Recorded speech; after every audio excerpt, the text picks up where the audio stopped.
Well, we finally made it to Los Angeles. Got my rucksack on my back. Last time I used it was 20 years ago when I took the train from London to Vladivostok.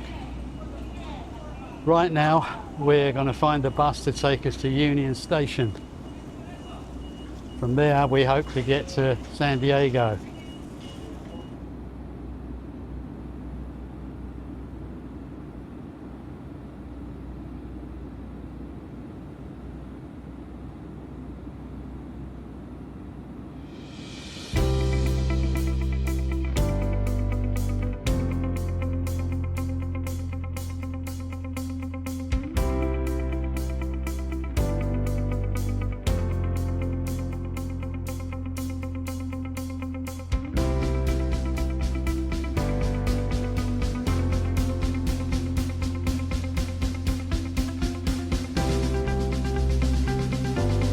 Okay, we made it to the train. It was quite a rush, but we're here now and we can kick back for 3 hours until we get to San Diego.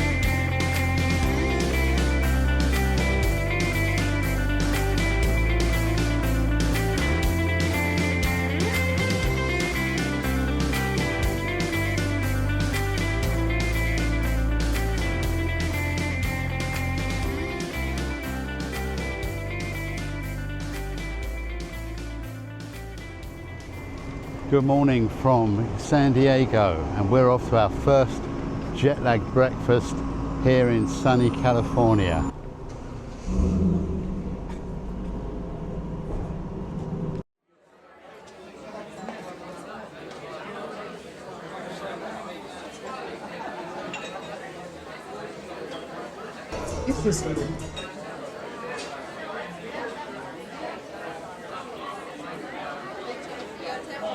Now that breakfast is over, we've decided to take a walk around the gas lamp area. To get there, we have to take the local trolley.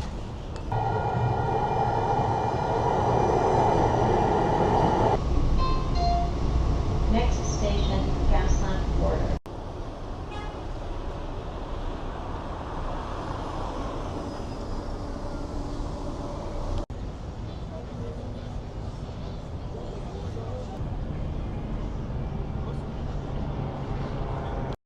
Well, this gas lamp area is really not that great, unless, of course, I guess if you come in the night time, it's full of restaurants and drinking establishments, just like a lot of the places we've already seen here.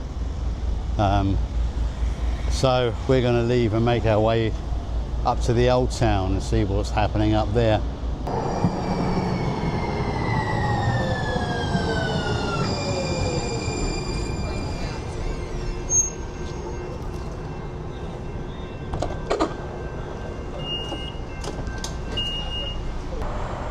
Right, let's try Old Town on this jet-lagged whirlwind day tour of San Diego.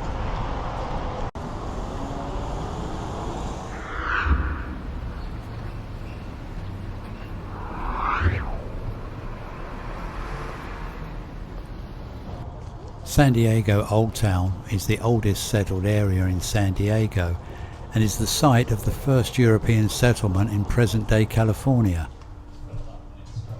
This historic neighborhood offers a glimpse into San Diego's rich past, featuring preserved buildings from the 1800s, vibrant culture, and a mix of shops, restaurants, and museums.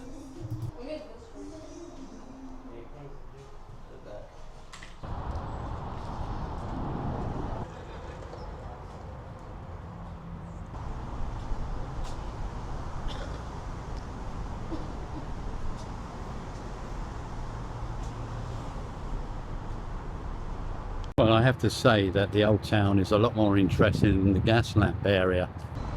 Now walk along the waterfront.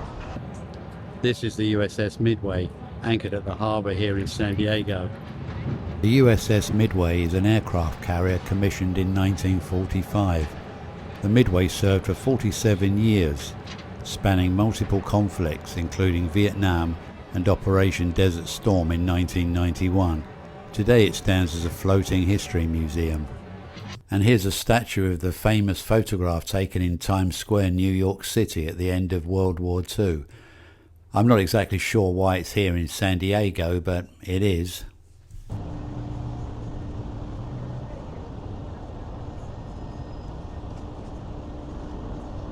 Right, good morning. We've got our backpacks on and it's time to leave San Diego. Beautiful city, but very expensive compared with Japan. And we only really had one jet lag day here, so we didn't get to see everything. Hopefully one day we'll be back. Right now we're going to take the trolley once again and head off down south to San Isidro, where we're going to cross the border into Mexico.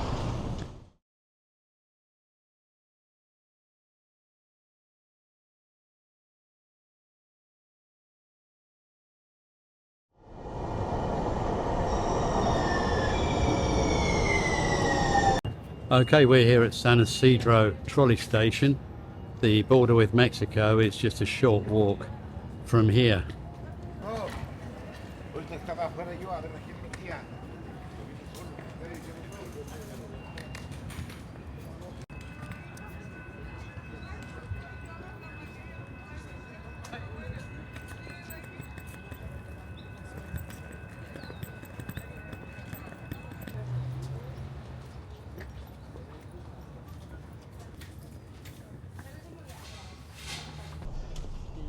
And here we are, just about to enter Mexico through these turnstiles, and we'll be there.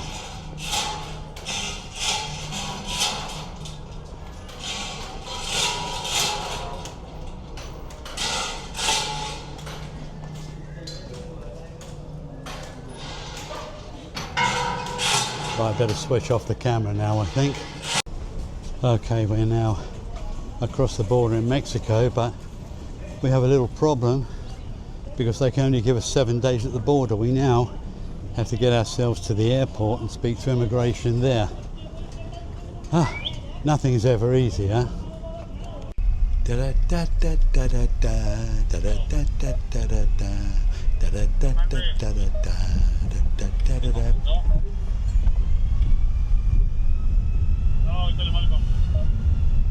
Right, we got everything sorted at the airport, the visas, the SIM cards, cash, and we're now on this comfortable bus on our way to Ensenada.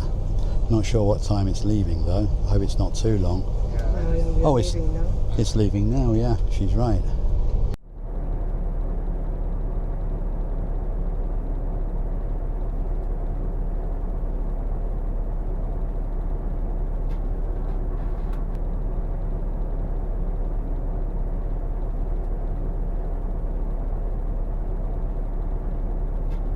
The border fence, often referred to as the US-Mexico border wall, is a series of physical barriers designed to prevent illegal immigration and drug trafficking between the United States and Mexico. The fence has been a point of political debate, balancing security concerns with issues of immigration policy and human rights.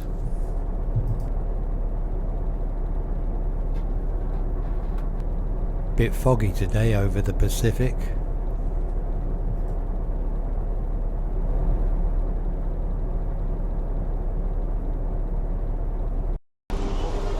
Okay, we made it to our first stop in Mexico, Ensenada. All we have to do now is find our hotel.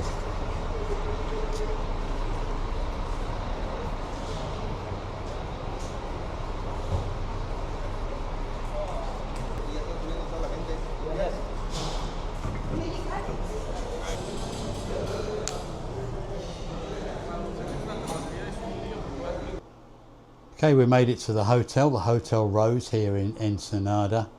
It's pretty nice for 30 quid a night. And there's Sachko sitting on the bed seeing how much money we've got left. Right, time for lunch. I think it's fish tacos today.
Good? Now it's my turn to eat.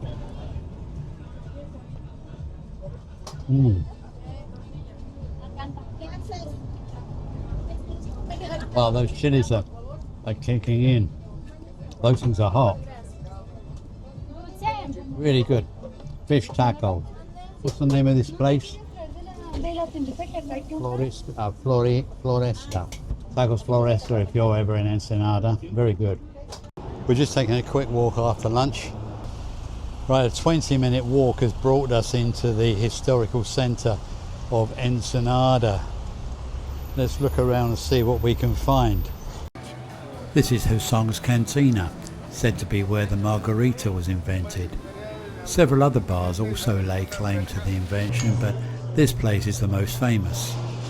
It'd be rude not to go in and try one.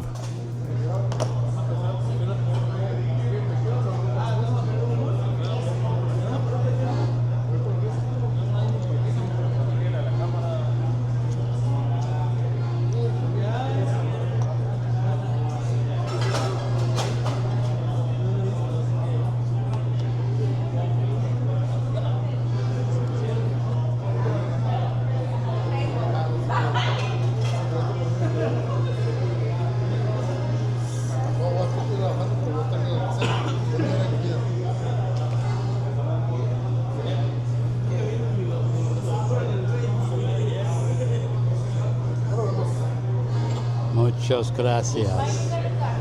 ¿Cuánto es? Serían 200 pesos. What do you think?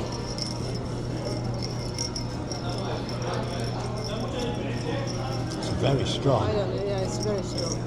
Yeah. This is a very strong drink. One is more than enough. Today's plan in Ensenada is to ride a couple of horses, hopefully along the beach. It's been a dream of Sachco's for some time, and we're just waiting for the horses to come now. Hopefully I get to wear some kind of badass cowboy hat.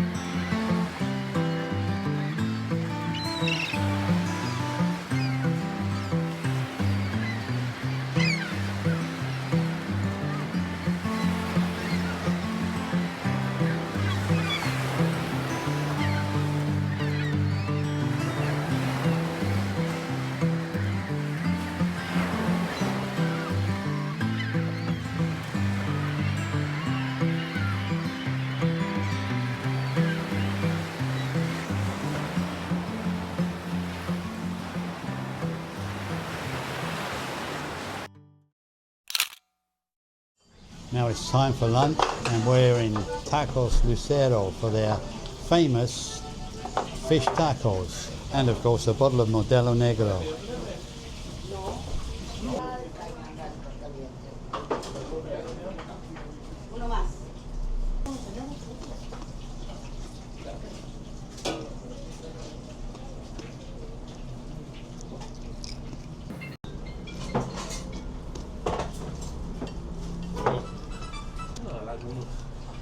No, 10, 2 años.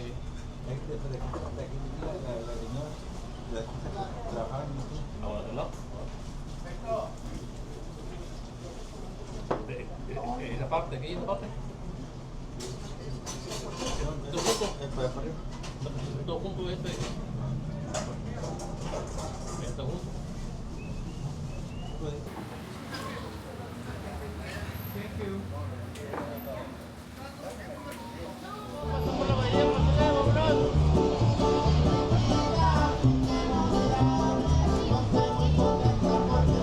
Good morning. Well, we've just had our final breakfast here in Ensenada, and we're heading over to the bus station to go south to El Rosario. It takes about 5 hours, I think, on the bus. So I'll see you when we get there.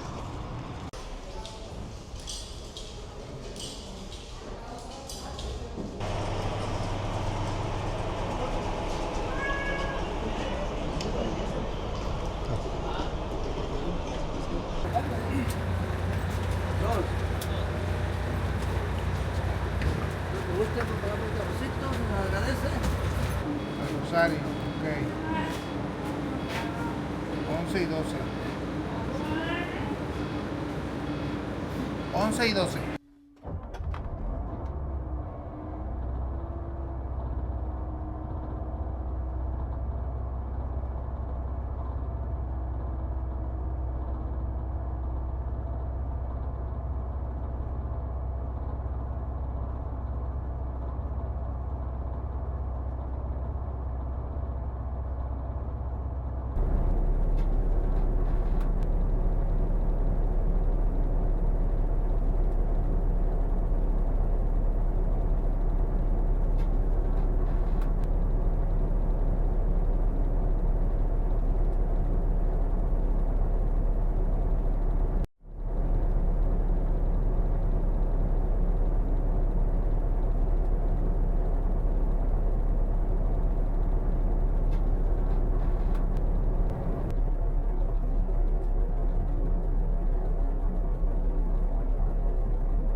We're about halfway down the Baja Peninsula now at a little town called El Rosario. It's a nice but small and dusty town out here on the outskirts of the desert, and we found this little place to stay called Mama Espinosa's, which apparently is famous for the biking community and also for their restaurant, which serves lobster burrito, which hopefully we're going to sample tonight. Wow, that's a noisy truck. That guy needs a new silencer.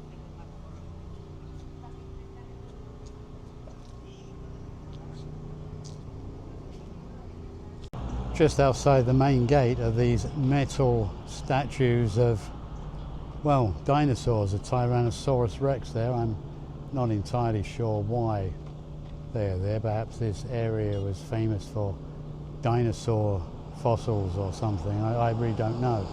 And check out the cacti behind them. These things are pretty cool.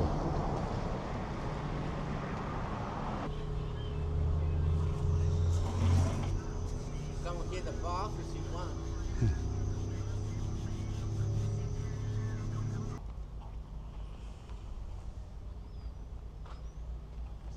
And a quick tour of our room here at Mama Espinosa's. Here's the bedroom. Pretty simple, basic, but clean, which of course is the most important thing. And over here we have a wash basin, mirror, towels, and of course a toilet and shower. There you go. Nothing too luxurious, but simple, clean, and for 30 quid, who can complain?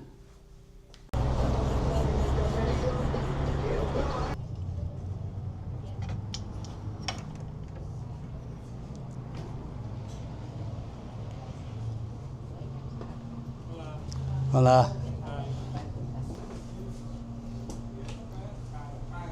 Gracias. We've got shrimps with garlic sauce here, which have just arrived. They're looking pretty good. A bowl of tortillas. And here are the lobster burritos. We're waiting for the bus now to take us down to Guerrero Negro, a little further south. We'll spend one night there before moving on to San Ignacio in the morning. The bus was supposed to be here by now, but of course it isn't. I'm sure it's on its way, so we'll just have to wait. Okay, the bus has arrived and wow, it's dark. Okay, this one. ¿Tienen tiempo? Si quieren bajar a comer algo, ya más para allá no hay donde parar a Yeah, go comer. on. Eso. Yeah. Yes.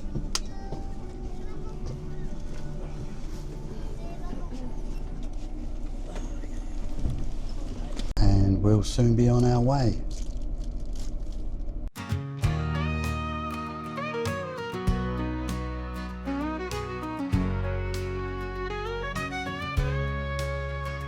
Dusty roads under hot sunlight, Old bus rattles, it's a bumpy ride. Cacti stand like guards by the track. Mariachi songs float from the back.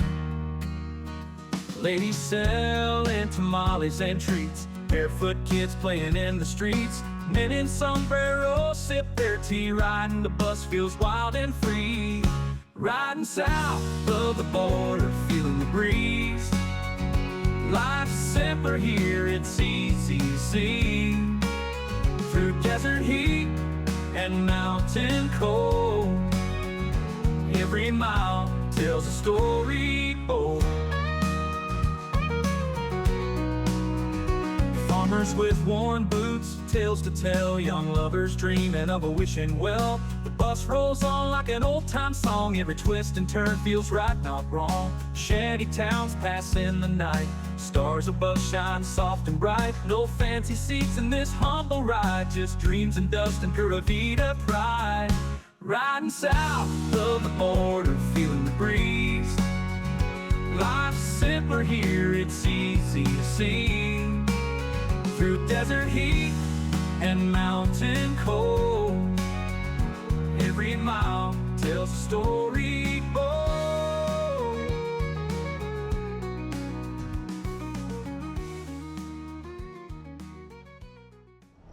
Okay, we've made it to Guerrero Negro and we're just on our way to the hotel.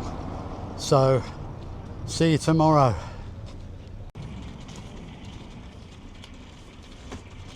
Morning, we're off to the bus station again. This time we're going to San Ignacio. It's only a short ride, about 2.5 hours, so should get there by about lunchtime.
We're now in the sleepy quiet town of San Ignacio in the south of the Baja Peninsula. It's famous for its Jesuit mission, which was founded in 1728, I believe.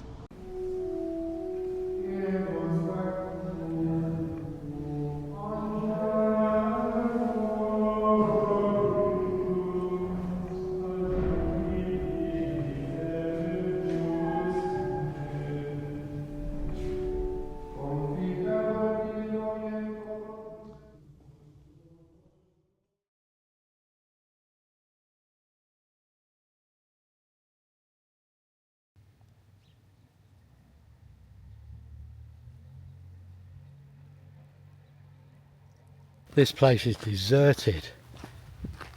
Maybe everybody's asleep, maybe they have siesta. I don't know, but there's nobody around apart from us.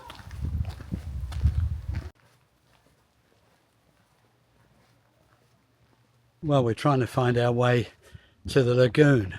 I think it's this way, but I'm not sure. And it's 37 degrees centigrade at the moment. Well, we were just told that the lagoon is an hour's walk from here, so we're giving up on that one. As I said, 37 degrees in the afternoon. It's nearly 5 o'clock, so that's too much for anyone. I think we should head back to the main square now. We found this cafe in the main square, just the place for a nice cold drink. Okay. Gracias. Wow, this mango smoothie is just the job for this hot afternoon.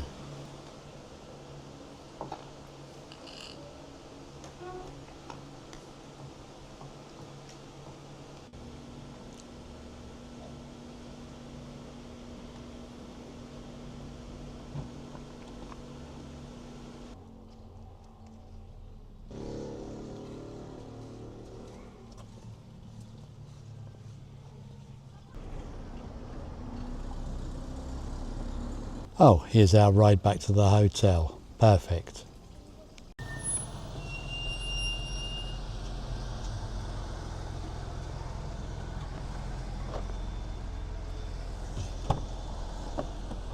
Ladies first. Hello. Hi.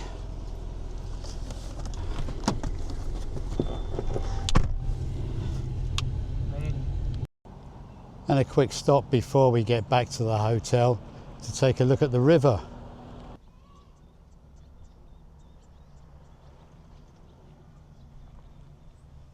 Wow, look at all these birds. Time to get back to the car, and I think that'll be it for today, so see you tomorrow.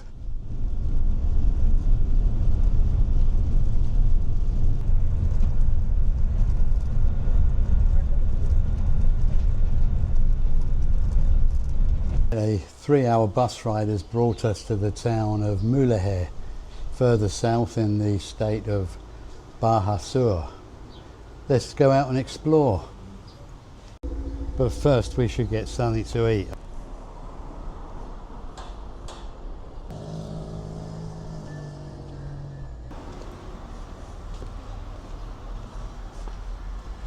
Right, it's taco time.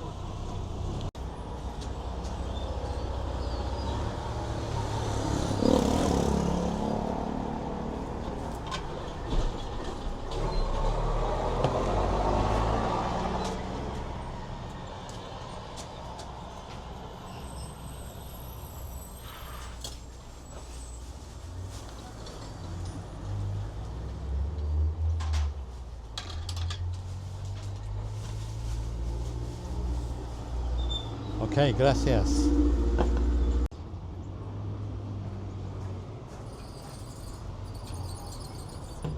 Muchas gracias.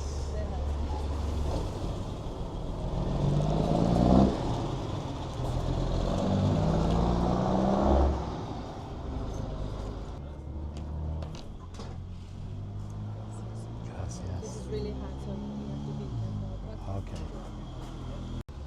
Hibiscus water, if you like. It's try it. This is how you eat it.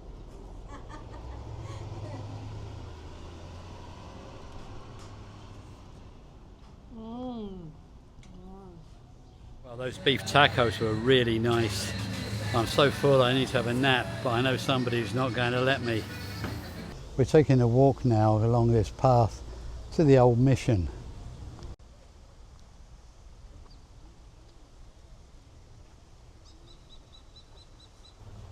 Oh, we're now coming up to the river. This looks like an interesting little spot.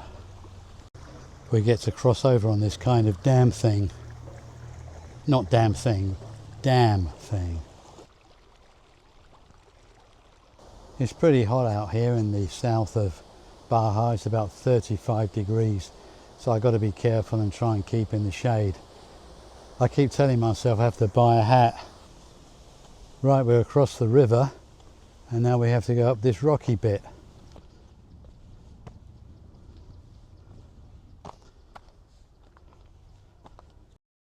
I can see the mission ahead of us.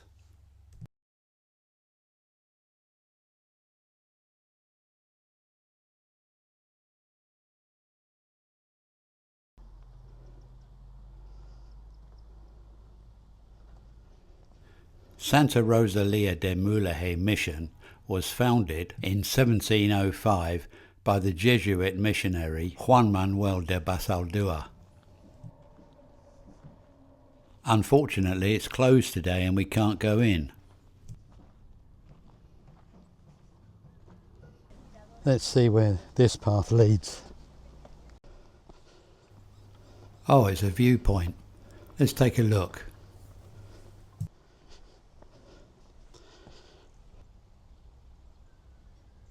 Wow, what a view.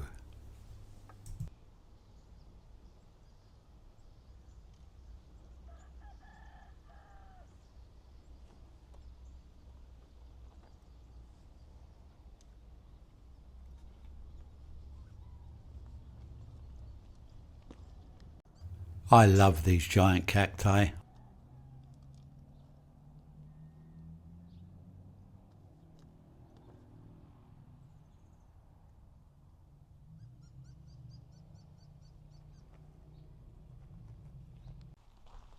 Time to head back into town. So I got myself a hat to ward off those deadly rays of sunshine. What do you think, amigos? We got some dates drying in the sun here. Maybe we should get some for tomorrow's bus ride. Right, time to get back to the room. See you tomorrow. Morning.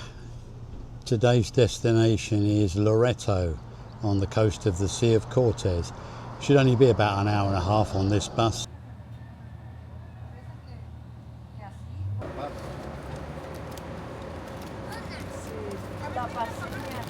Five and six, I think.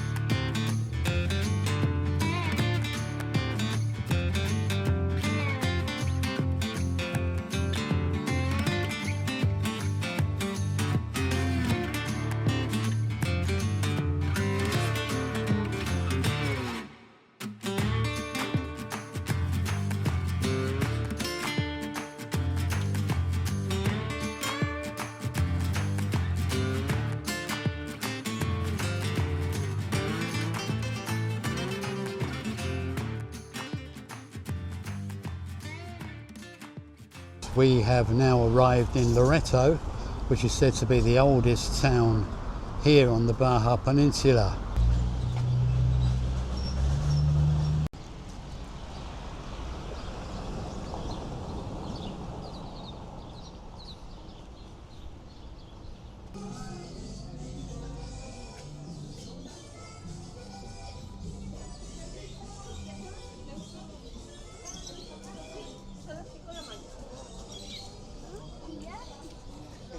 Hola.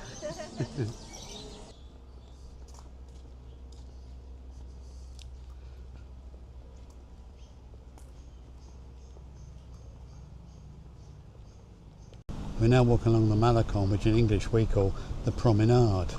Still haven't found anywhere to eat though. Place looks almost deserted.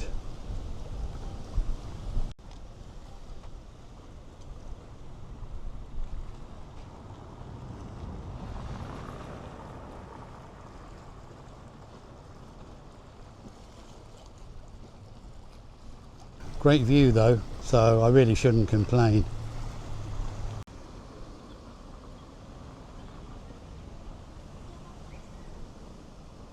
Right, we found somewhere to eat and it's fish and shrimp tacos once again. No problem, they're very good here.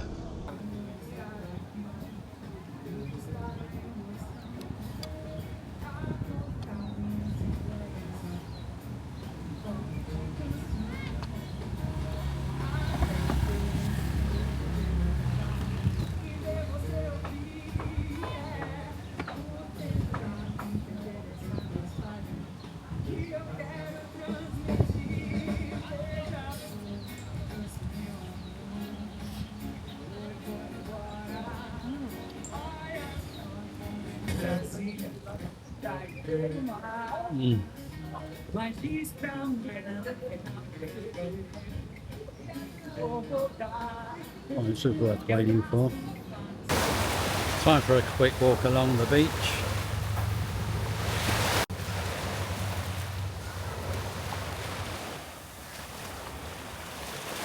And a stroll around the harbour.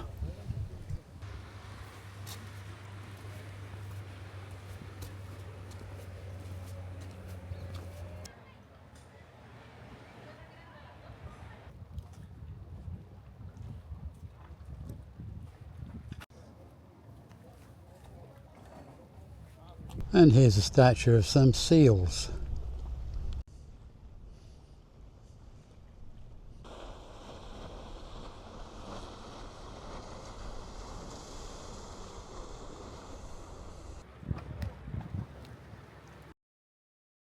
Right, we've reached the end of the line for us here in Baja. We've just arrived in La Paz, the capital city of Baja Sur.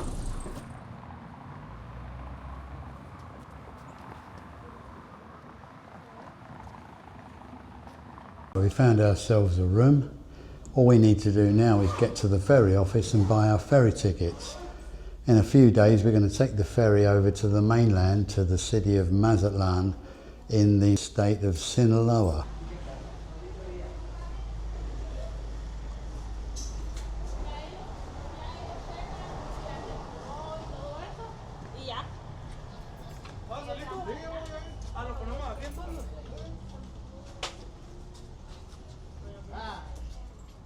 Right, we've got our ferry tickets. Now it's a long, hot walk back.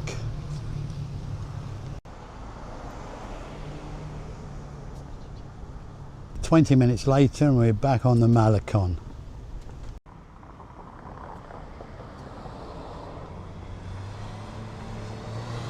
Okay, time for a spot of lunch.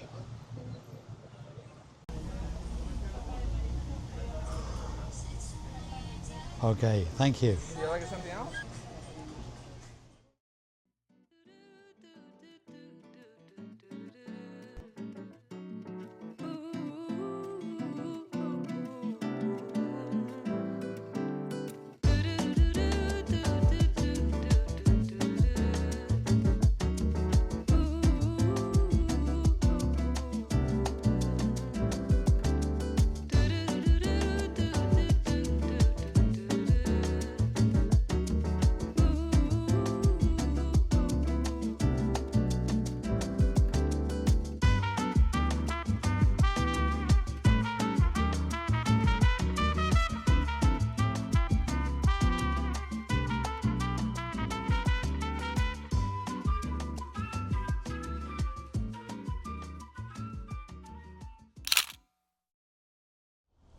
Morning, today we're off to the beach.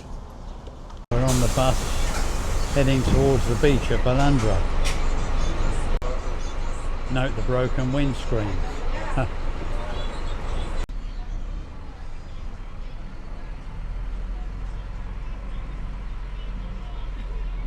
Wow, the sea looks great. Well, here we are at the beach at Pichilingüe. We were planning to go to Balandra, but there's a limit on how many people can visit each day. We managed to hitch a ride from there because the bus was about an hour late, and we were picked up by this very kind lady from New York.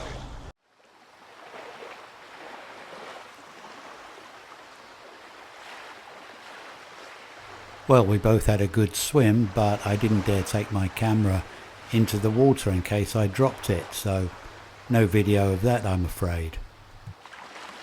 Time for a cold drink before we head off back to the hotel.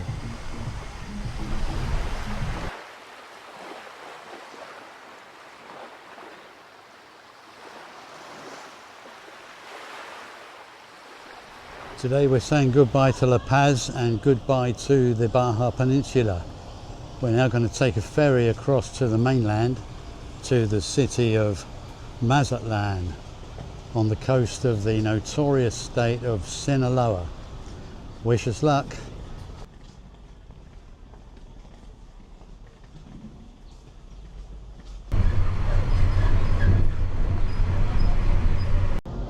Well, we're finally aboard the Mazatlan ferry.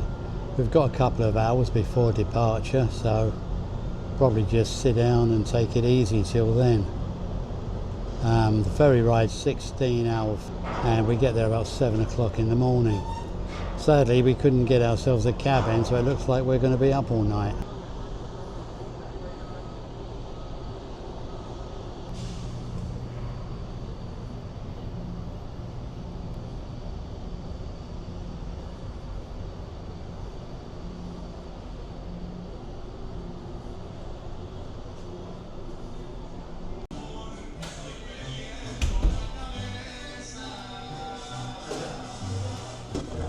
Here's the cafeteria where we get dinner.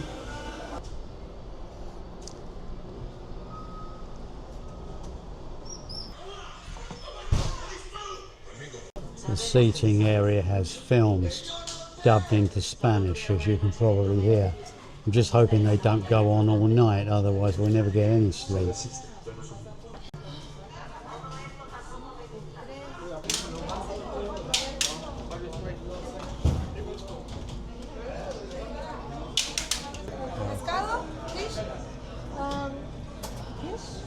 Chicken.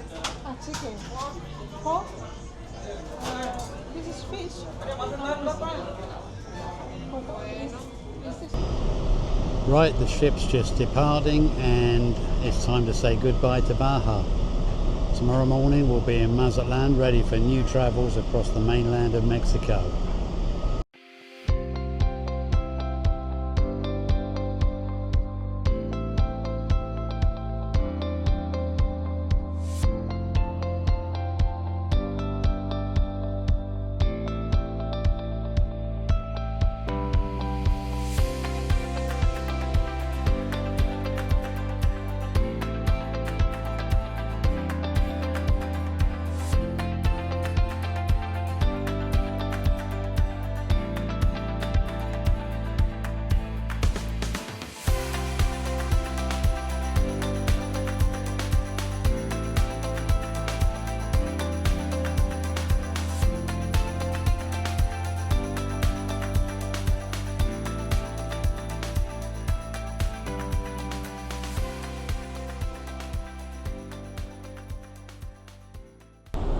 Early morning now on the ferry as we come into Mazatlan. I'll be glad to get ashore, find a hotel, maybe get some sleep because didn't get any last night. There's a lot of noise in that seating room, lots of snoring. Yeah, not good. As soon as the cafeteria opens, we'll be in there for an early morning cup of coffee. Try and wake ourselves up.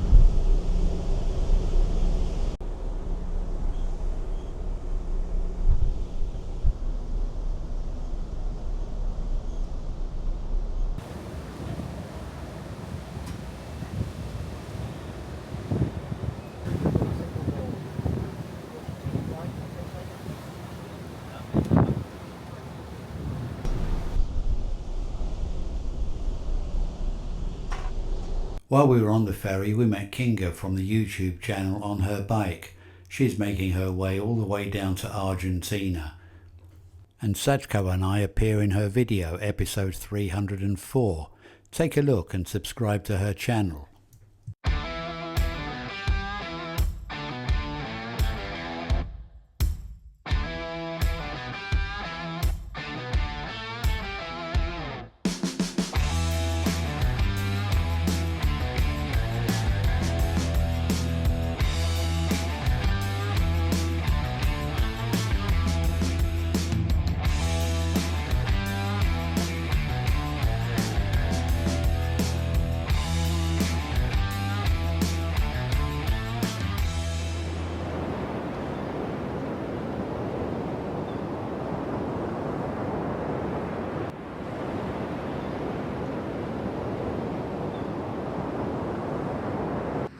The Malecon, or promenade here in Mazatlan, is the longest in the world. It's 13 miles or 21 kilometers long. And now we've decided to come down to the historical centre of Mazatlan and just have a wander around.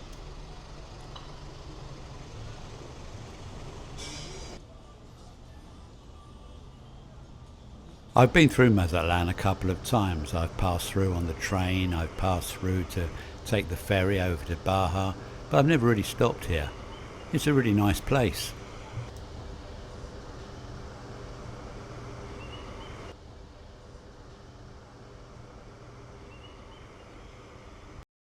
It's very peaceful here. It's hard to believe that we're in Sinaloa. If you believed everything you saw on the news, you'd think the whole country was like an episode of Narcos.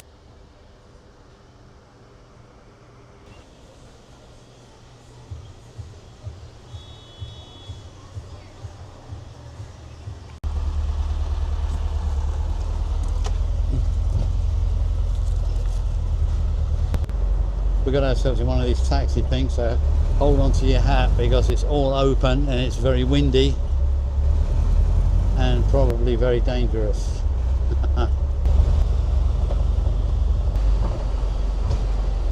Hola.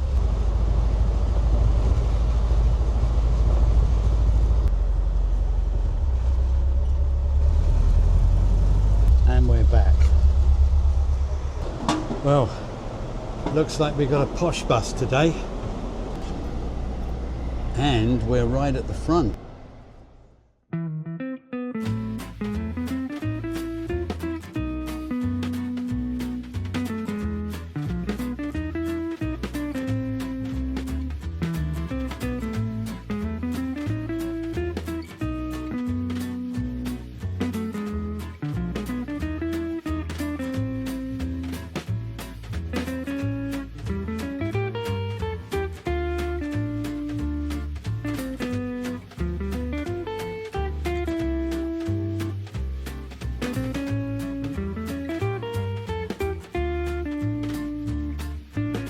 Hola amigos, welcome to Guadalajara, the second largest city in the whole of Mexico.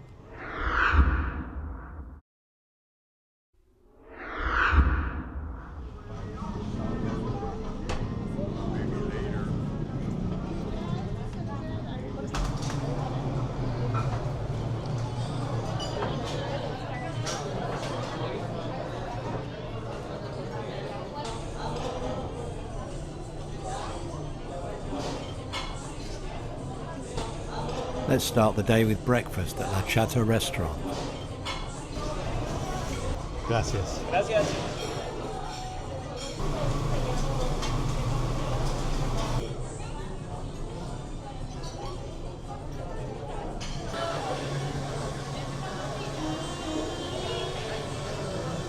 We're now in the centre of Guadalajara, right in front of the cathedral.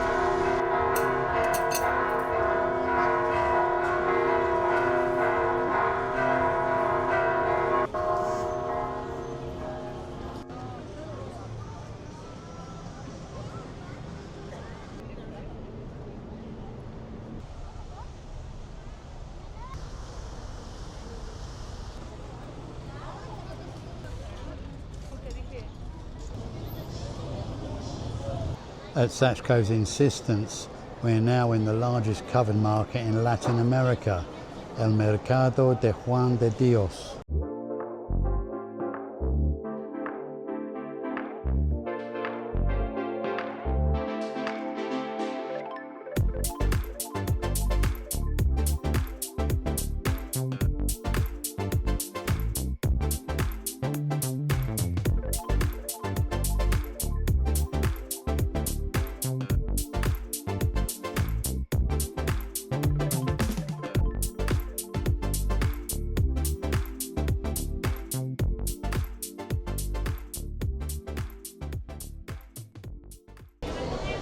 And so we find ourselves in the food hall. Now for my favourite Mexican drink, apart from tequila that is. It's made of hibiscus flowers, or if you're American, hibiscus. It's known locally as Jamaica. Okay, suitably refreshed, we go looking for food.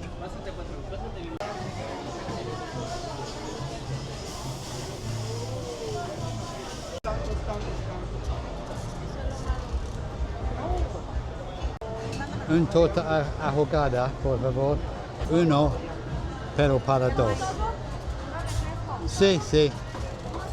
Torta ahogada is one of the specialities of the Guadalajara area, and any self-respecting YouTuber has to eat one, as you'll see in many other videos. So let's give it a try. I can't be left out. Torta ahogada literally means drowned sandwich, and is a bread roll filled with pork. It's then drenched in a tomato-based soup.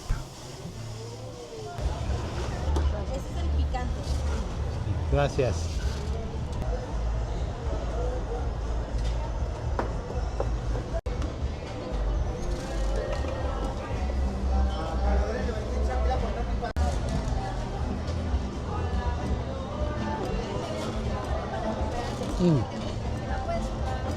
Not bad. Pretty good in fact.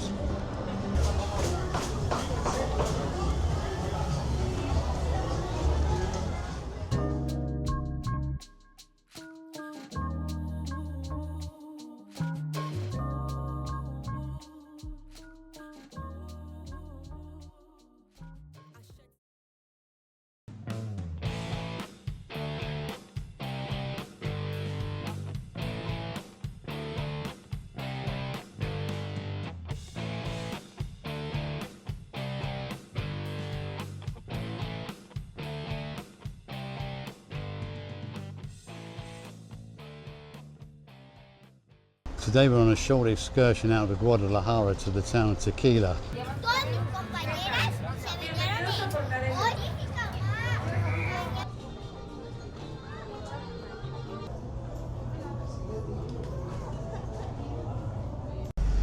We've booked ourselves onto a tequila tour. Well, it would be rude not to, wouldn't it? Okay, we're now on our funky little tequila bus con mis amigos mexicanos, and we're waiting to leave now. Tequila is made from the blue agave plant, which takes 7 to 9 years to mature. The heart of the agave, known as the piña, is then harvested. They are then cooked and the sugary juice removed. Right, into the tequila factory. Tequila llamado arete.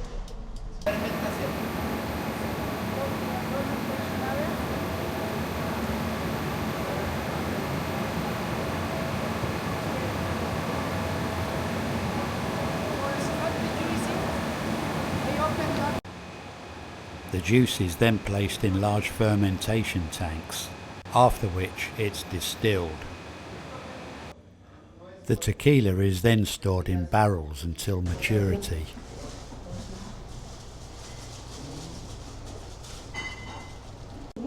Right, now the good bit where we get to try the tequila itself.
Well, it looks like I've been dragged to another market. This time it's in Tonala, just east of Guadalajara.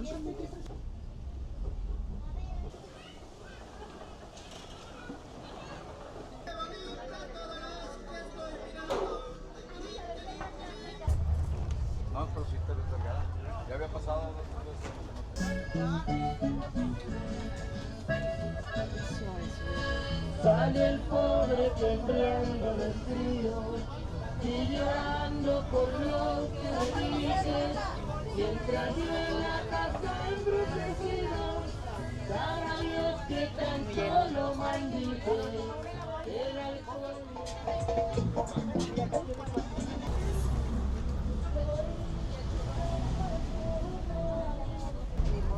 Churros.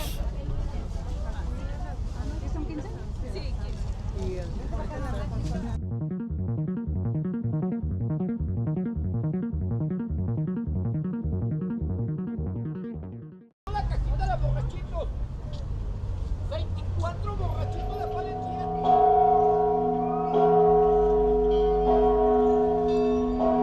We've just arrived in the beautiful city of Guanajuato in the state of Guanajuato. You can see it's a weekend because of all the tourists.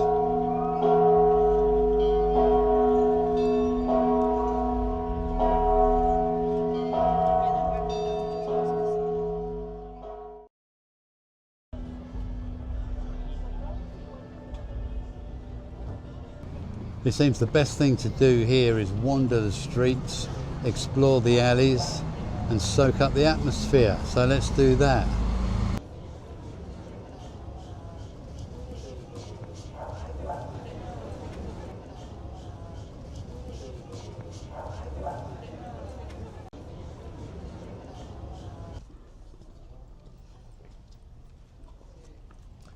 Voila.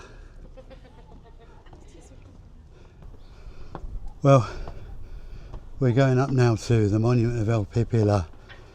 I didn't realise it was Such a hard climb up these stairs.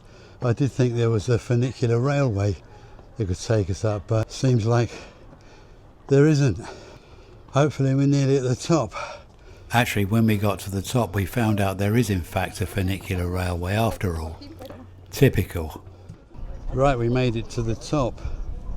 And what a view.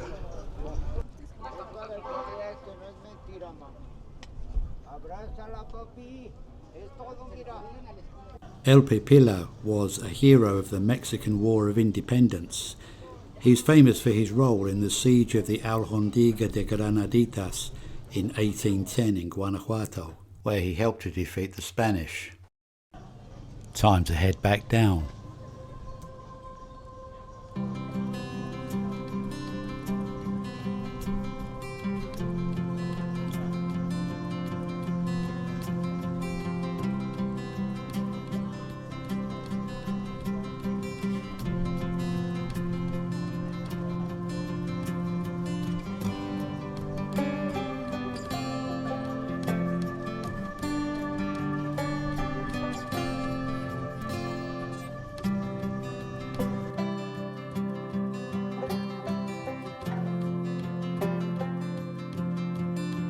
We are now at Callejo de Beso, which means the Alley of the Kiss.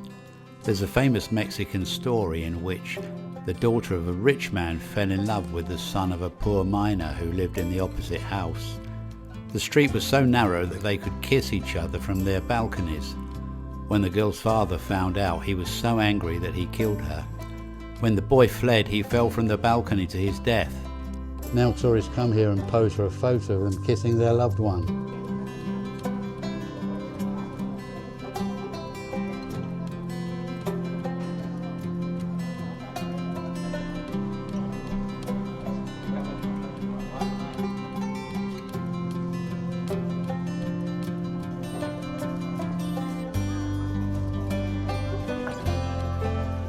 Mexico is a good place to buy silver.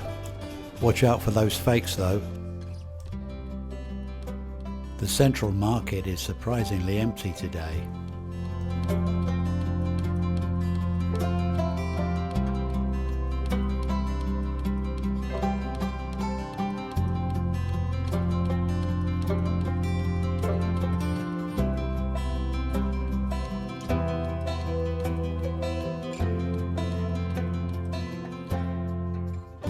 Day of the Dead is coming up, hence these spooky figurines for sale. Hola amigos, today we're in San Miguel de Allende.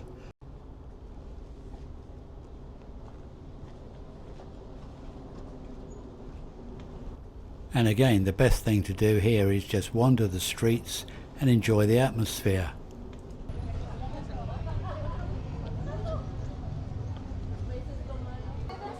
Day of the Dead is nearly upon us.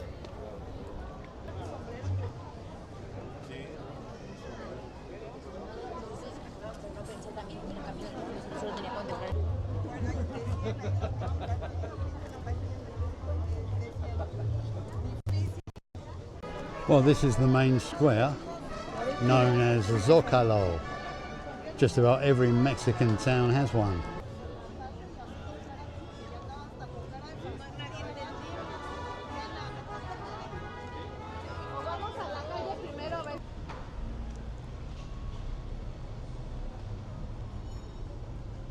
You can see they've already started putting up the flower decorations in preparation for the Day of the Dead.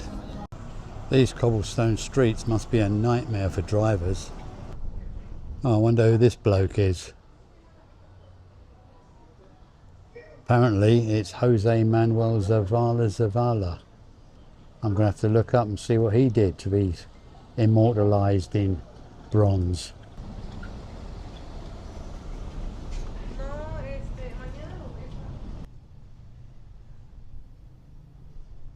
This place really is a tourist town.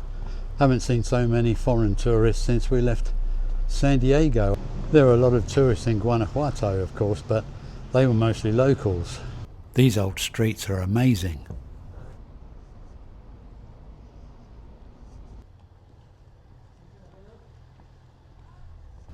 This town is a whole lot nicer away from the crowds around the main square. Oh, we've just found a nice park. It's called Park Benito Juarez. Let's take a walk through here.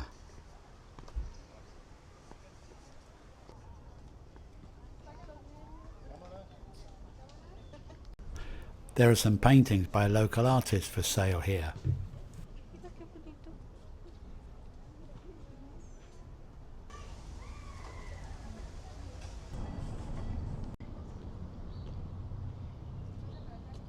Right, we found a place to eat. Roast beef or grilled beef sandwich should do the trick. Not very Mexican, I have to admit.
Buen dia, amigos. We are now in Mexico City, right in the heart of the Zocalo, or the Constitution Plaza as it's known in English.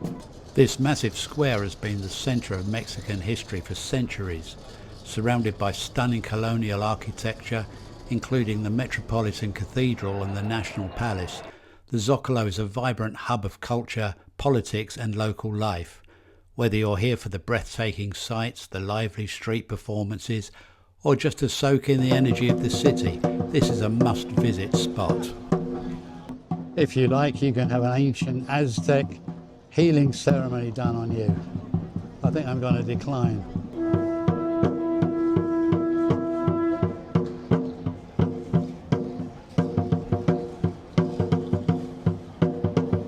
Behind me you can see some of the ruins of the old city of Mexico, which was known as Tenochtitlan. Tenochtitlan was a dazzling city built on an island in the middle of Lake Texcoco, founded around 1325 by the Aztecs. This was no ordinary place, it was the beating heart of their empire, a sprawling masterpiece of canals, causeways and jaw-dropping temples like the Templo Mayor. Though it fell to the Spanish in 1521, its legacy lives on beneath modern-day Mexico City. This sacred site was dedicated to Huitzilopochtli, the god of war, and Tlaloc, the god of rain, and was the spiritual and political heart of the empire. Though the Spanish conquerors destroyed much of it in the 16th century, archaeologists uncovered its remains in the 1970s, revealing stunning sculptures, artifacts and even human sacrifices. They wouldn't let me film inside the Templo Mayor Museum, unfortunately. And a quick wander around the streets.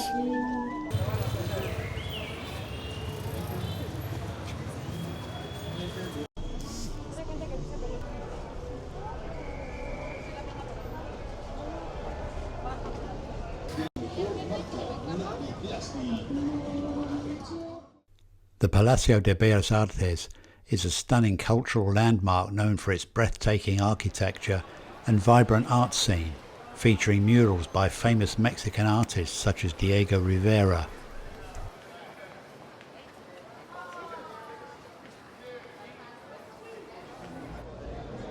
We're now heading towards the Latin American Tower. You can see it in the distance. Let's go to the top and see the view.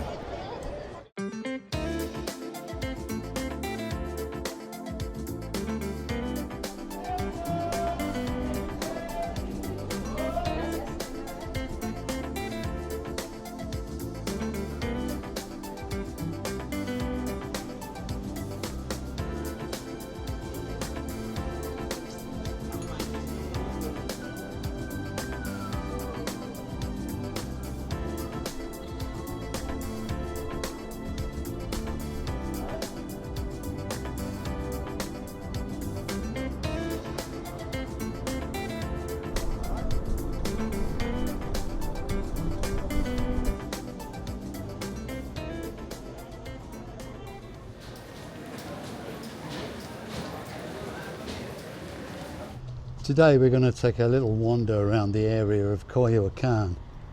Coyoacán used to be its own separate little town until it was absorbed by Mexico City. This area also contains the home of Frida Kahlo, the famous Mexican artist, and also the home and final resting place of Stalin's rival Leon Trotsky. Long lines to get into the Frida Kahlo House Museum. When I was here nearly 40 years ago, you just walked straight in off the street. Now look at it. I won't be going in this time. I don't really like waiting in queues.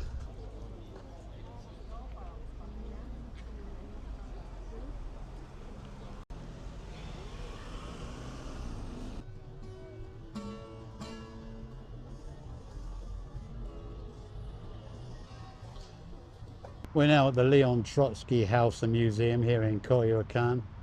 This is where Leon Trotsky was killed by Stalin's agent with an ice pick. We're in the Trotsky House Museum right now, and they took away my camera so I couldn't film, but hey, I got my phone. This is Leon Trotsky's kitchen. I wonder if he enjoyed Russian food or Mexican food. Who knows? And here's his dining room. And this is Leon Trotsky's office and his typewriter there on the desk. And this is his study, presumably where he was assassinated. You can still see his round glasses there on the desk. There are still bullet holes in the wall from a failed assassination attempt. And here's his final resting place in the garden. Well, that was an interesting insight into the life of Lev Davidovich Bronstein, otherwise known as Leon Trotsky.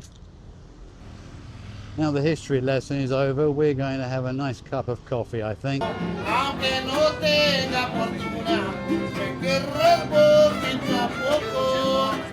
We're now at what is probably the most famous coffee shop here in Coyoacán, Café El Jaroco.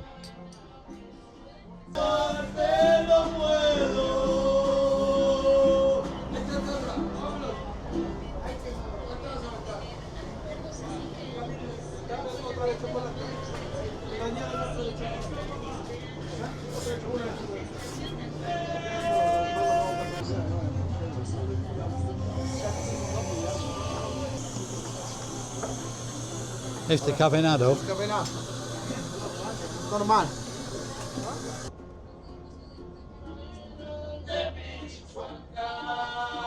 No tables here, you have to sit outside on chairs, which is quite nice actually in this weather. I'm tempted to take a shortcut through the park to get back to the station, but knowing me, I'm going to get lost, so probably best just to follow the road.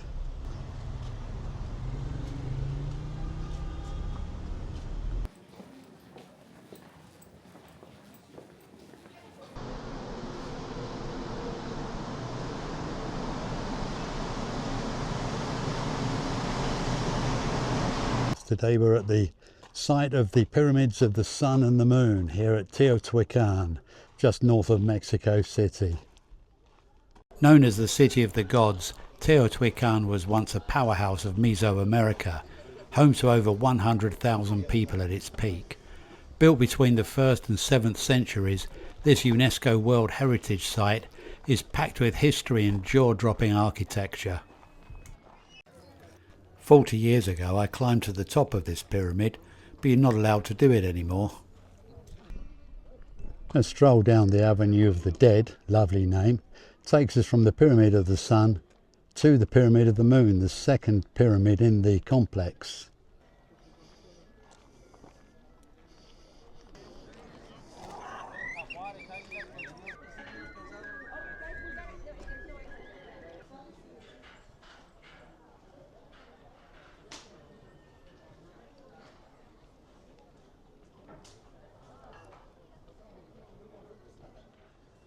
Well, it's our last day here in Mexico City. It's Sunday morning and we're strolling through Chapultepec Park on our way to the Anthropological Museum.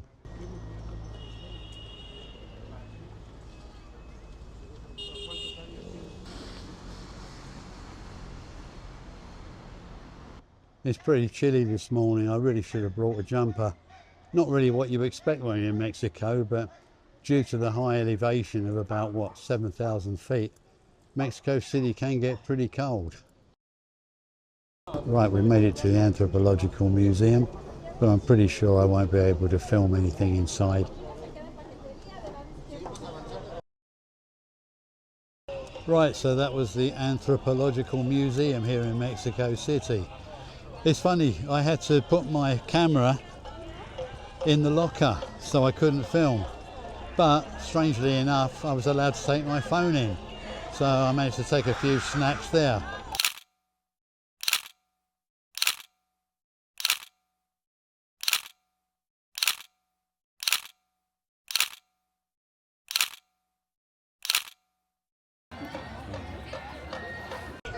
Well, a quiet Sunday afternoon stroll through the park, it certainly isn't. Listen to the noise. And we're back at the Zocalo, or main square. Very different today, very crowded as people prepare for the Day of the Dead ceremonies. Strangely, the Day of the Dead ceremony here in Mexico City only started about 10 years ago after the James Bond movie.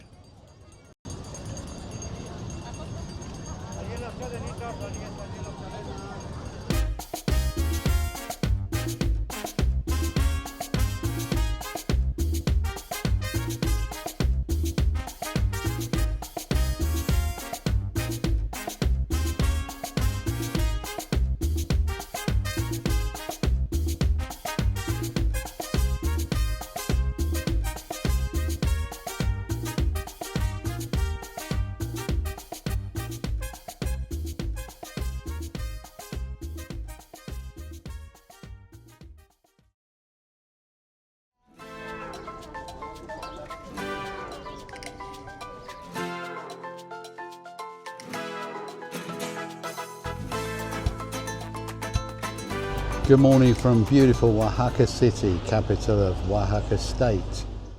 In a couple of days, the Day of the Dead celebrations will begin. Oaxaca is one of the most vibrant places to experience Dia de los Muertos. It's not just a holiday, it's a colourful and deeply spiritual celebration of life, honouring those who have passed.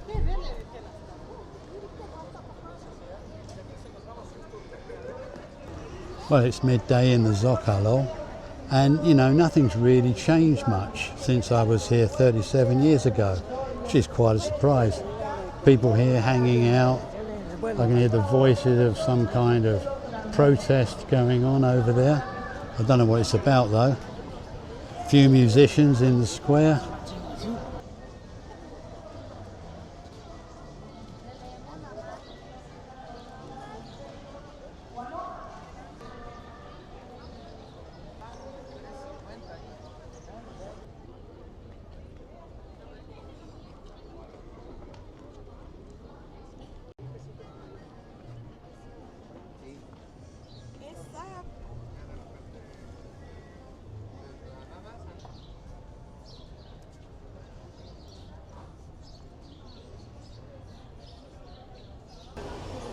Well, Sachko's in her element.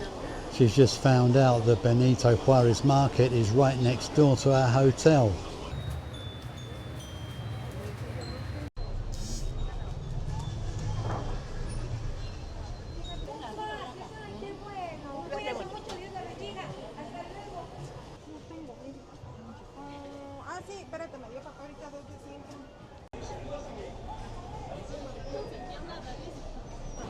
Looks like we're going to be here for hours. Still, it's an interesting place, I have to admit. These ladies are trying to sell me some chapulines, a popular snack made of toasted grasshoppers. No thanks. We're now in the colourful district of Jalatlaco.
We're just going into the famous Noviembre 20 market. I've heard they do some good food in here.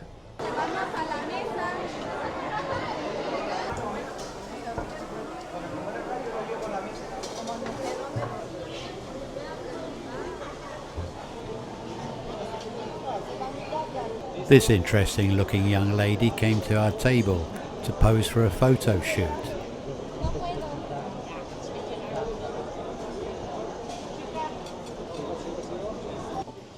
Well, this place seems to be pretty popular, which is usually a good sign.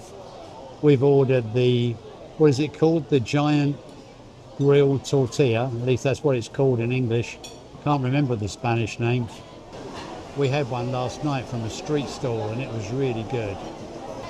This thing is huge. Look at it. It's called a triada. So, judging by the size of it, I'm going to have to try harder to eat it. Sorry about that. Today we've come outside Oaxaca to the ancient Zapotec city of Monte Alban. Monte Alban is dramatically set on a flattened mountain top about 2,000 meters above sea level. One of Mexico's most impressive ancient sites, this UNESCO World Heritage Site was once the capital of the Zapotec civilization, thriving for over 1,000 years. From its grand plazas and pyramids to intricate carvings and sweeping views of the Oaxaca Valley, Monte Alban is a breathtaking blend of history and natural beauty.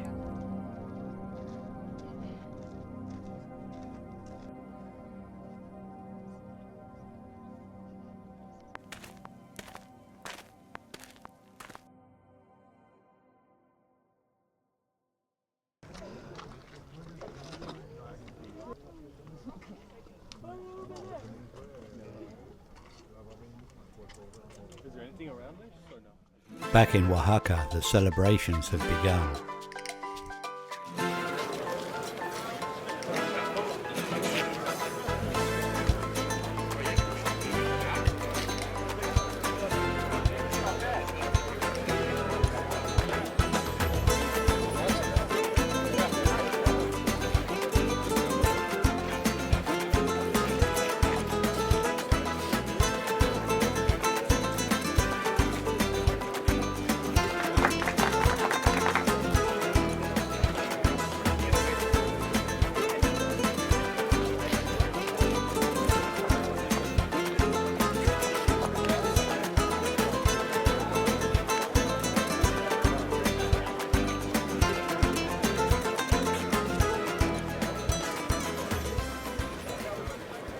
Right, that's it from Oaxaca on the first night of the Day of the Dead. See you in the morning, amigos. We're off to Puerto Escondido and there's a hell of a party going on out here.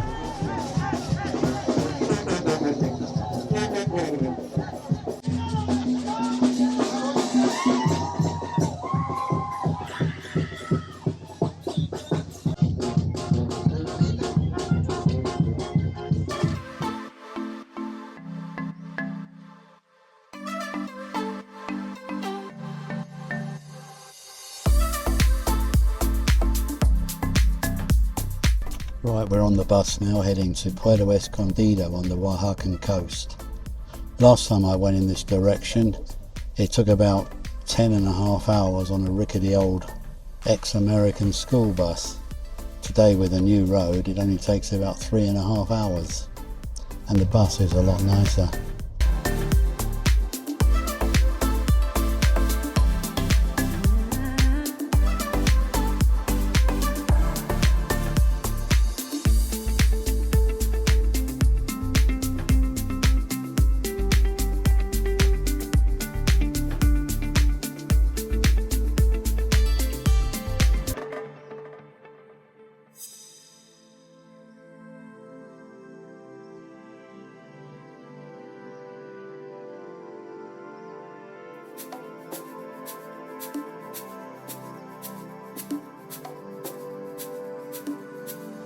Well, we've just arrived in Puerto Escondido.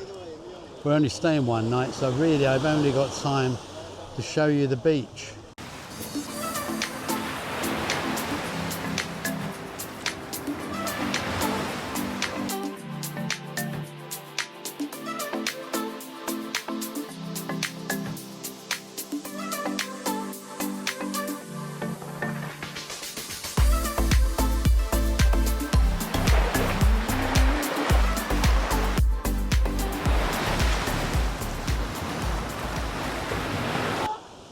So it's adios for another day, and tomorrow we're on our way to Puerto Angel.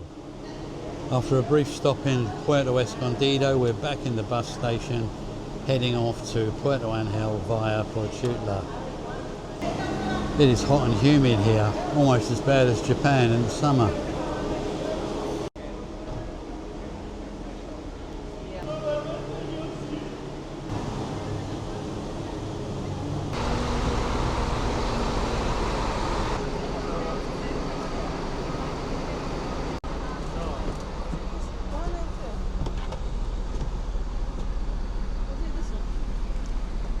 Yep.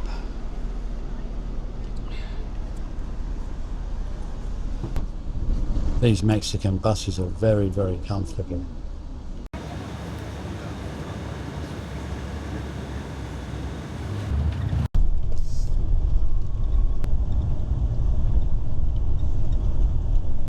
Well, we've made it to Porchutla, and we're just waiting for the ticket office to open so we can check the timetable and buy tickets for our next destination.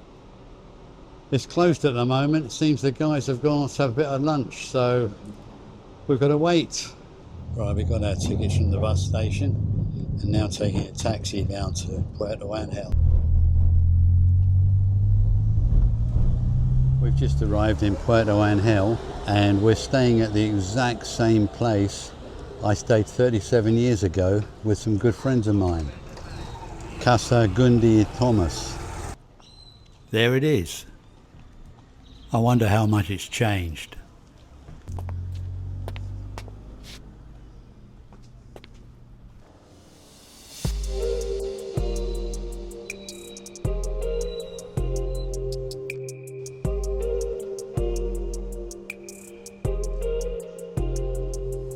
It hasn't changed a bit, apart from the fact that it used to be full of backpackers sharing travel stories. Today it's completely empty.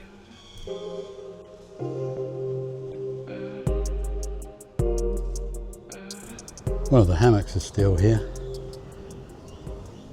and this one here was my one back in the day. I'm not sure I can still fit in it. Yeah, there we go. $1 a night 37 years ago. What do you think of that, eh? Nice, comfy, nice sea breeze. Ah, takes me back.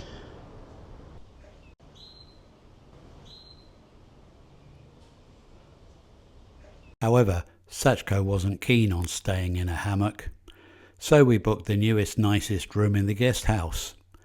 It's got a fantastic view.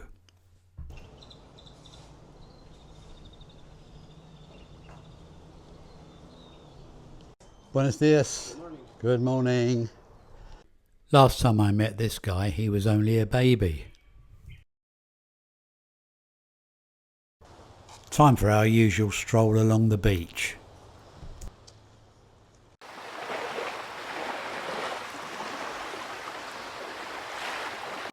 Just arrived at Zipolite. Haven't been here for 37 years either. And when I was here last time, there was nothing. Now there's hotels, restaurants. Yep, there was just the beach last time and that was it. This is the beach where I nearly lost my life back in 1984. The waves here are incredibly huge and there's a really strong rip current going on. Yeah, be careful if you go swimming out here. When I was here before there were no lifeguards at all and I just managed to get myself back on the beach. Lucky break. So there's no way I'm going back in that ocean. Zipolite is Mexico's first and only public nude beach, which is why I've had to blur out some of the beachgoers.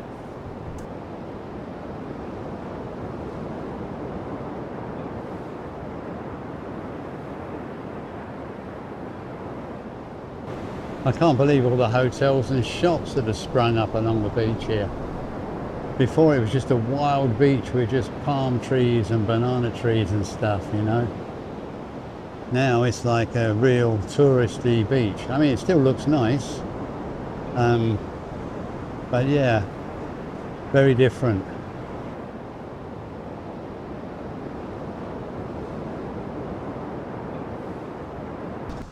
Right, after a quick break at Zipolite, let's see if we can pick up a shared taxi to take us to Mazunte. Never been there before, heard it's nice.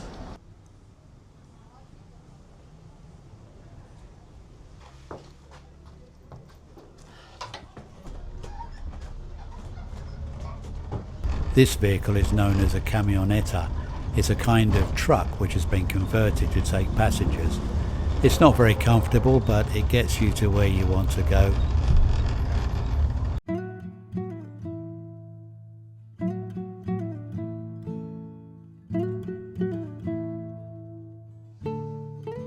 And a rough ride in the camioneta brings us here to Mazunte.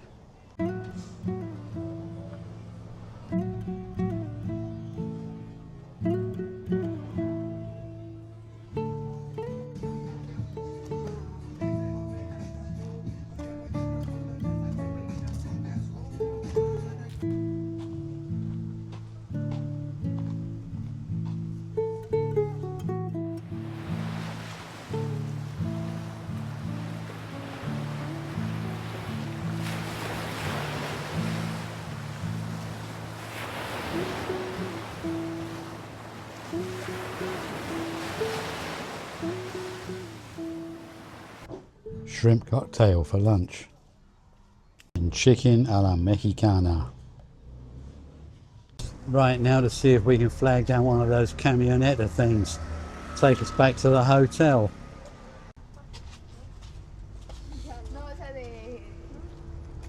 This one only goes as far as Zipolite, so we have to take another one from there.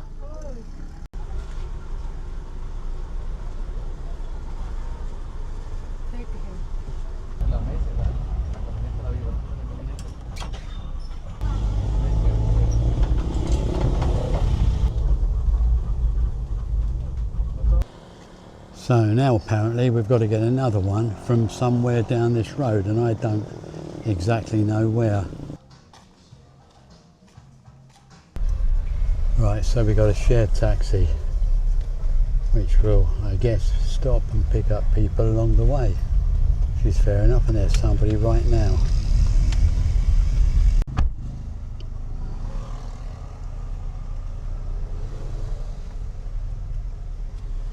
And we made it back. Unfortunately, I've got a big bag of laundry to do. Lucky me, eh?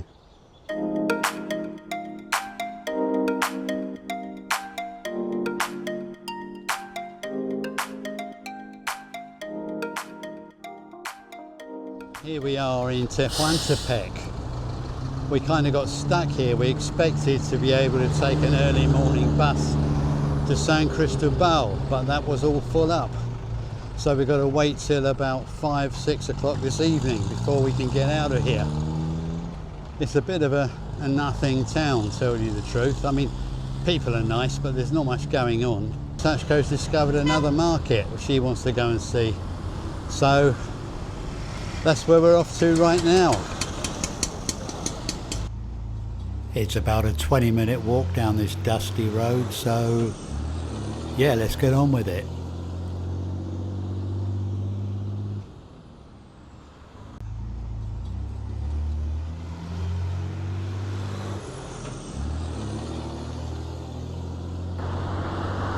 Some banana trees down there, but can't see any bananas on them though.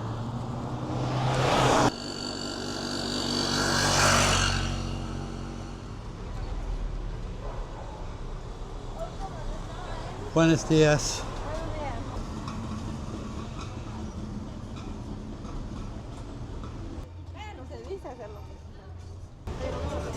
Well, this area is starting to look a bit more interesting.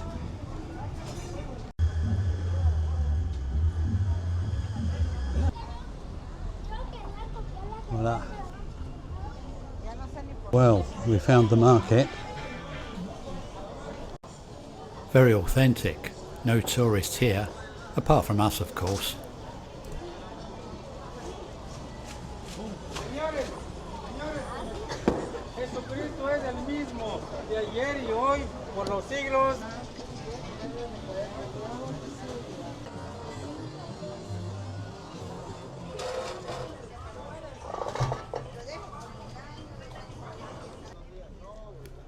Sachko loves papayas. They're her favourite.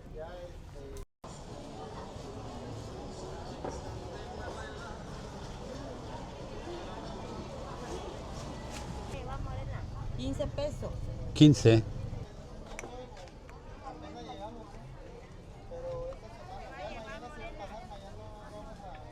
Well, Sachko got her beloved papaya. Time for a bit of lunch at this street cafe.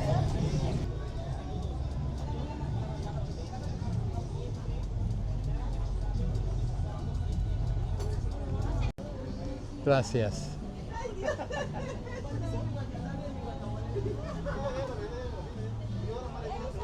This family is running the small restaurant, and the little girl is learning English at school, so she was happy to have the opportunity to speak English with us.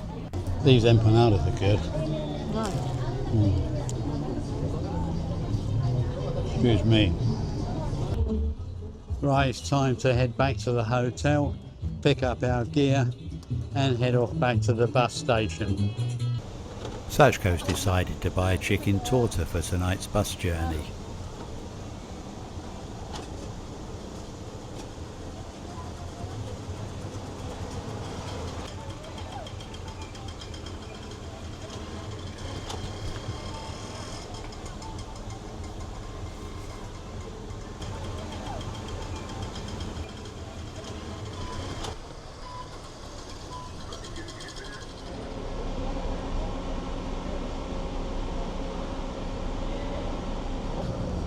Bus leaves about 5 o'clock, due into San Cristobal at about 1:30 a.m. Should be fun. Morning from San Cristobal de las Casas in the state of Chiapas. We arrived last night at about 1:30 in the morning, absolutely exhausted, but it's a bright, beautiful day today, so let's enjoy. Just wandering around aimlessly, just to see what's going on.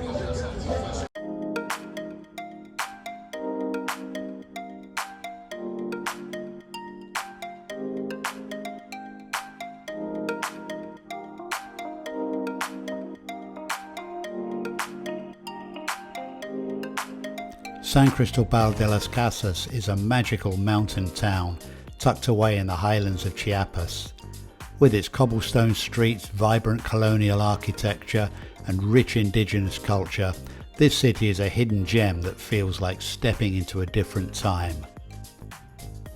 Founded in 1528, San Cristobal blends Spanish colonial charm with deep-rooted Mayan traditions. It's a place where history, art and culture meet.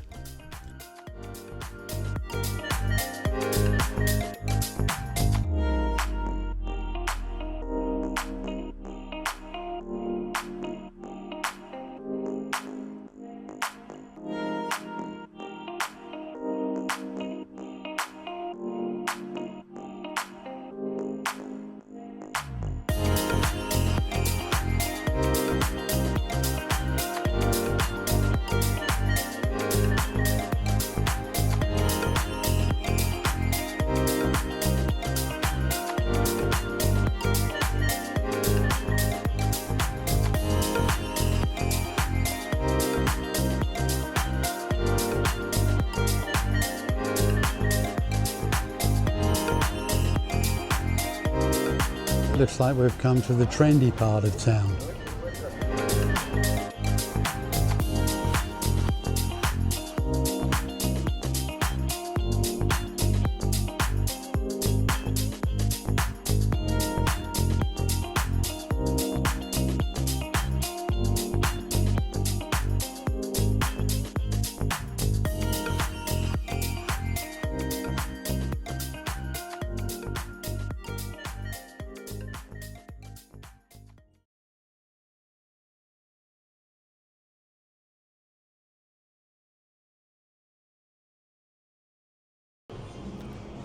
Sachko's feeling much better this morning. You can tell by the way she's tucking into her papaya breakfast. So we're off to Palenque. The bus is taking the long way round because there have been reports of buses getting held up by Zapatista rebels on the more direct route. Morning amigos, this morning we are in the town of Palenque, famous for its Mayan ruins, which we hope to be visiting later today. Right, we're on our way to the ruins now in a shared taxi, otherwise known as a colectivo here in Mexico. A lot of stairs to climb before we get there.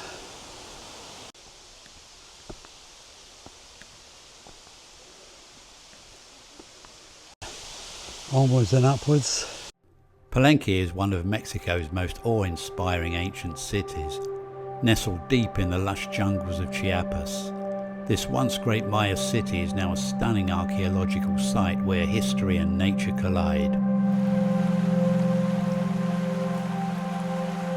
Surrounded by tropical rainforests teeming with wildlife and waterfalls, Palenque offers not just a journey into the past, but an unforgettable encounter with the power and beauty of nature.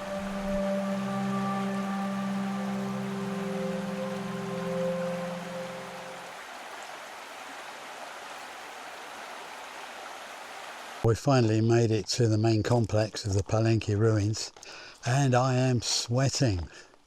It's extremely hot and extremely humid.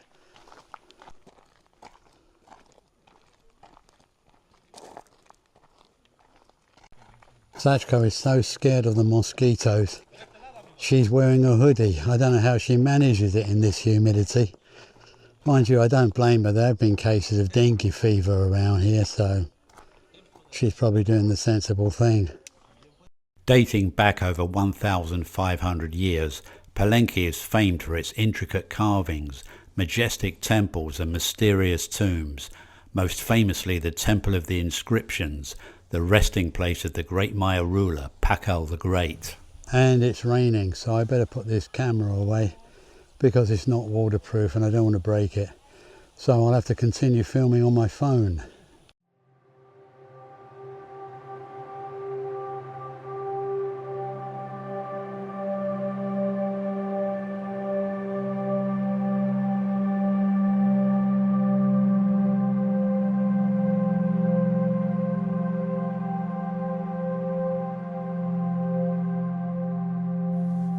The site is very restricted compared to when we were here last. No climbing up the pyramids anymore, I'm afraid. Back in 1992, we could climb the Temple of Inscriptions and even go deep inside to the burial chamber of King Pacal himself and see the famous lid on his tomb, which is now in the Anthropological Museum in Mexico City.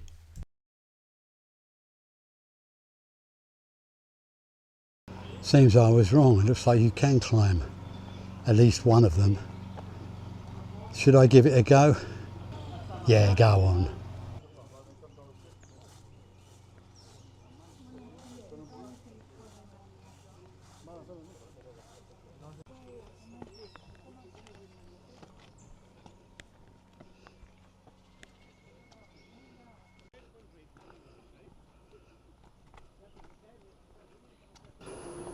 Wow, what a view.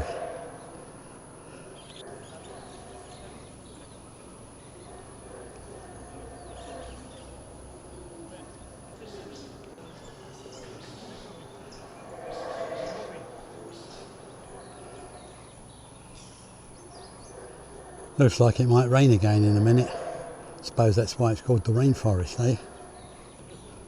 Time to go down.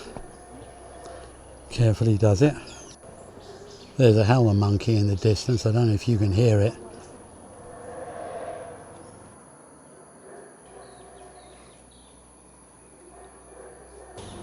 That howler monkey's making a hell of a racket.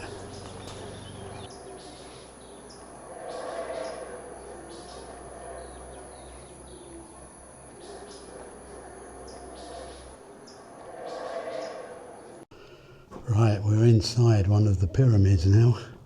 Actually the tomb of the Red Queen. Where does this path lead, I wonder? Named for the vivid red cinnabar covering her remains, the Red Queen is believed to have been a powerful noblewoman, possibly the wife or mother of Pakal the Great.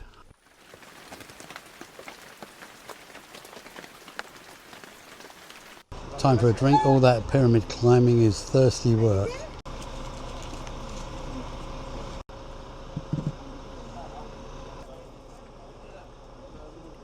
Right, it's time to find a collectivo to take us back into town.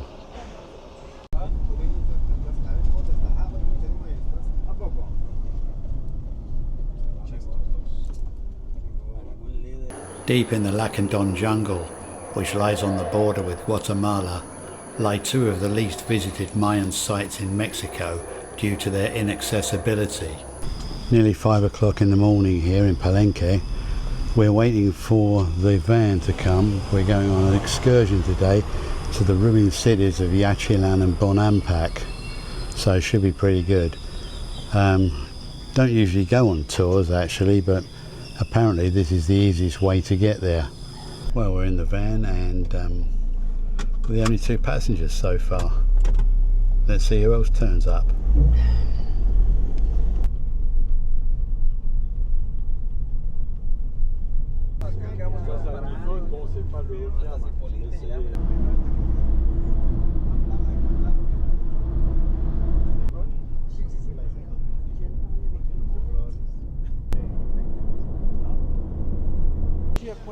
Okay, so we've made it to the small town of Frontera Corozal, from where we take a river launch to the ruined city of Yachilan.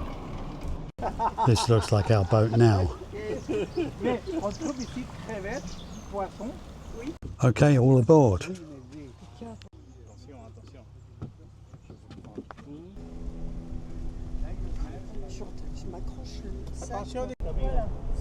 sombrero. Manuel, cuidado con tu sombrero, puede. Pero lo tienes agarrado, ¿no? Perfecto. Atención, be careful with your hand.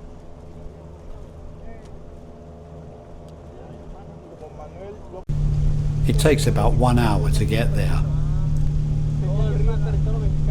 No, pero el sitio arqueológico está dentro del territorio mexicano.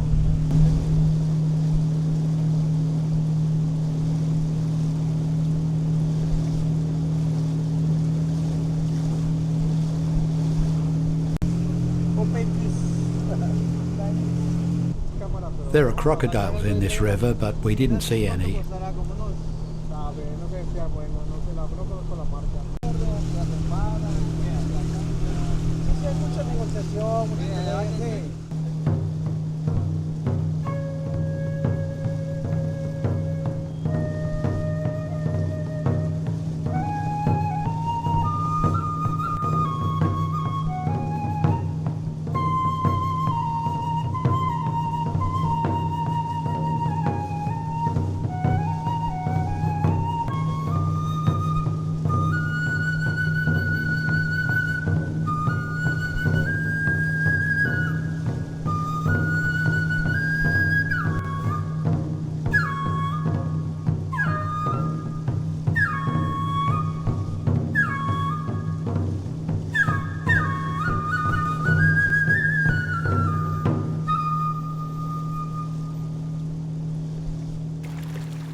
Be careful, be careful. Yep.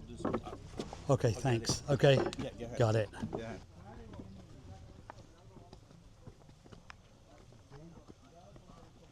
And towards the lost city of Yachilan. It's not really lost, but it kind of seems like it.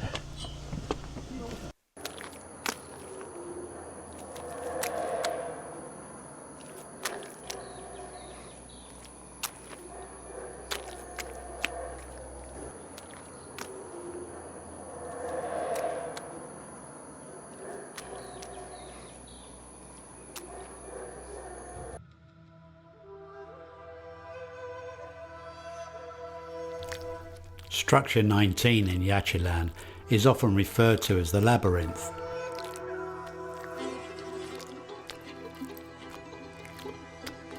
It's thought to represent a passage into the underworld.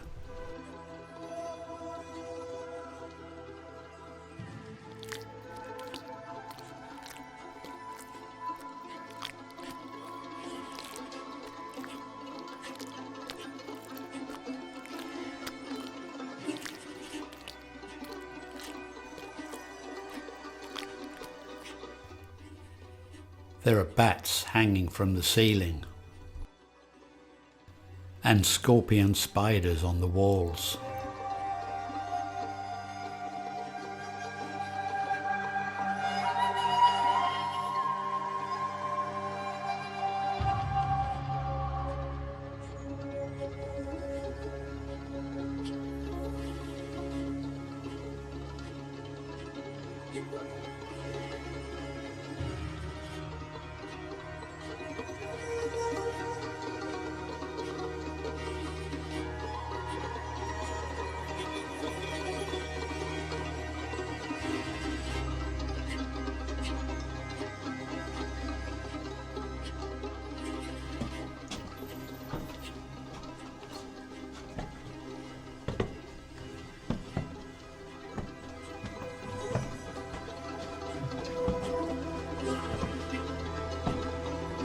And so we enter the main plaza. Nous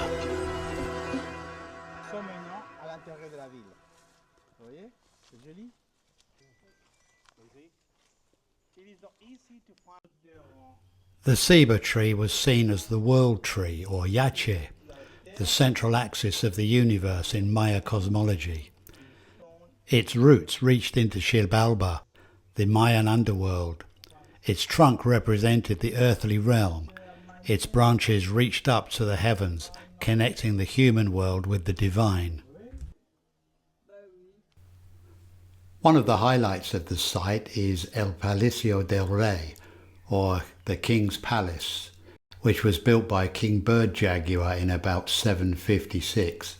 Right, time to climb again. Let's get up these stairs.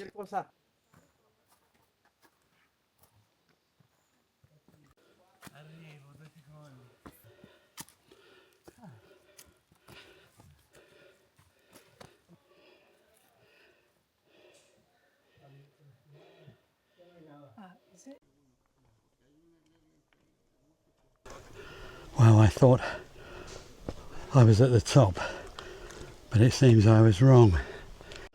I think I am young.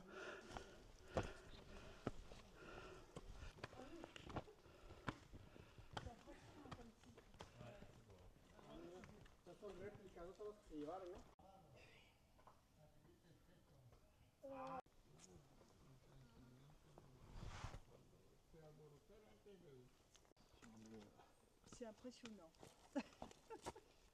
Moi, je ne vais pas regarder, je regarde par là.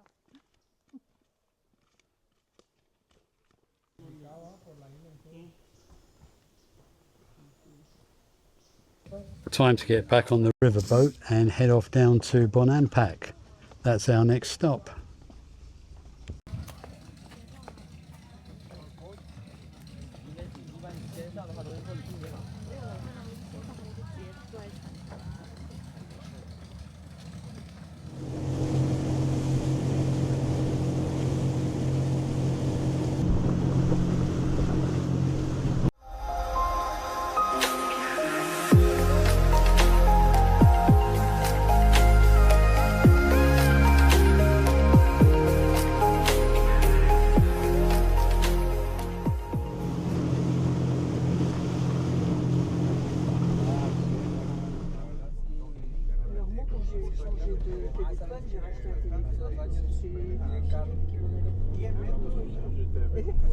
We've now arrived at the second Maya site today, Bonampak.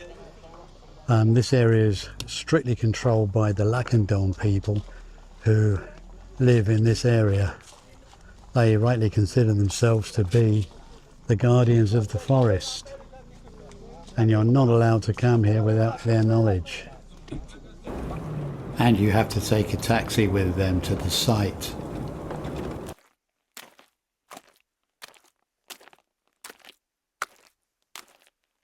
The mosquitoes are driving me mad. Lucky I got some repellent.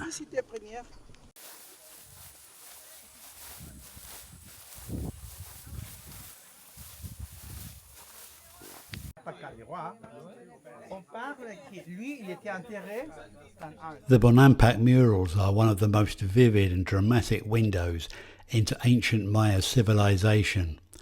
Painted over 1,200 years ago, these stunning murals cover the walls of a small temple and depict scenes of court life, music, dancing, and even intense battles and rituals. What makes them so unique is their incredible colour and detail, offering a rare look at how the Maya lived, celebrated and fought.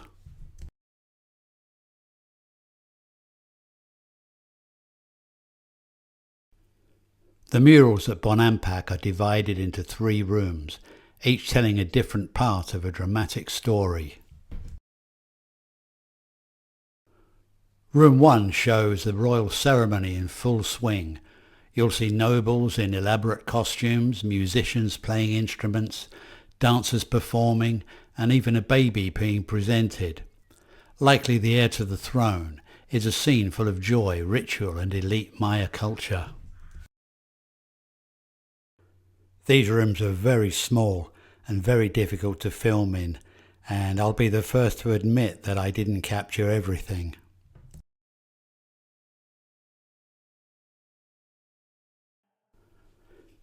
Room 2 vividly depicts a fierce battle with warriors in combat and captives being taken. The detail is intense, faces show emotion, and the violence is surprisingly raw for ancient art. It's one of the most graphic portrayals of warfare in Maya history. The depictions here on the Bonampak murals soon put paid to the idea that the Maya were a gentle group of astronomers.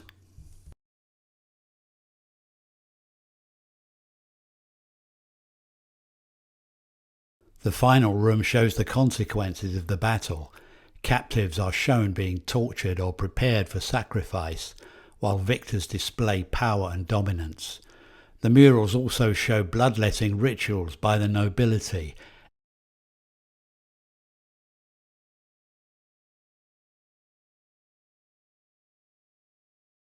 Here we can see the faces of some individuals have been removed. Some people say it's a way of erasing them from memory. Others say the eyes contain jewels and were stolen by robbers.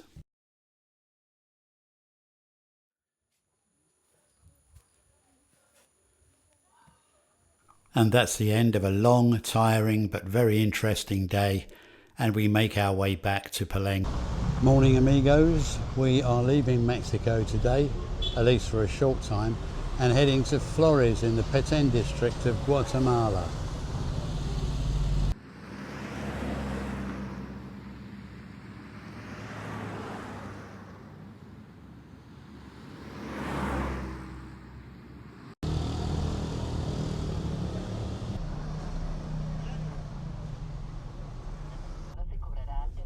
We fancied a bit of comfort today, so we decided to go by share taxi.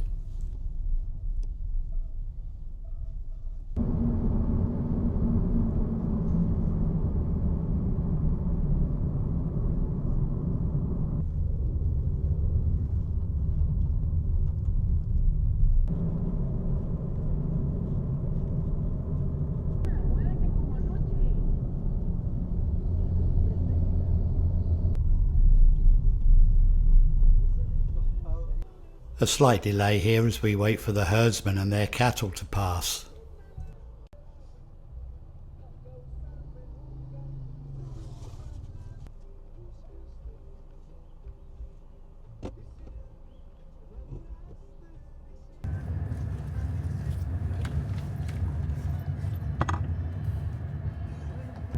And after about 3 hours, we finally arrive at the border. On the Guatemalan side, we'll change to a new car and a new driver. Okay, we made it through the immigration, which was a lot easier than I expected. And now we are on our way to Flores. We have a great driver here. Lionel, amigo, para servirte. Sakpei International. Okay, fantastic. Sir, welcome to the jungle. Yeah. Right.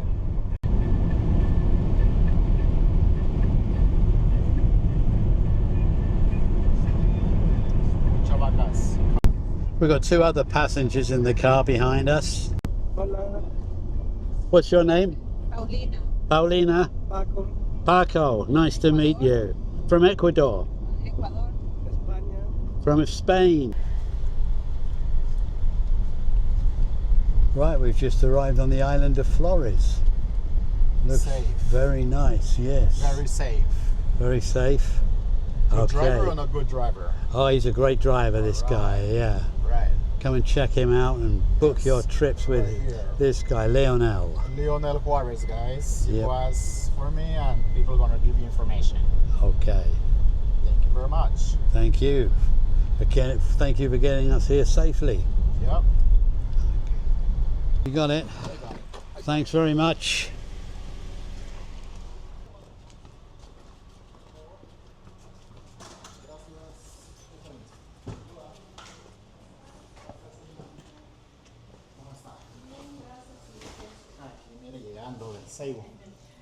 All right, see you tomorrow.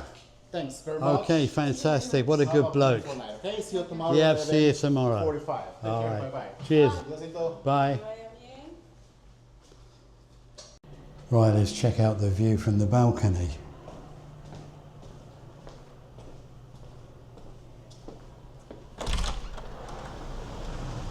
All right. Wow. Street view, not the lake view, but yeah, kind of interesting. Sun's going down in a minute. Wow, yeah, I like it.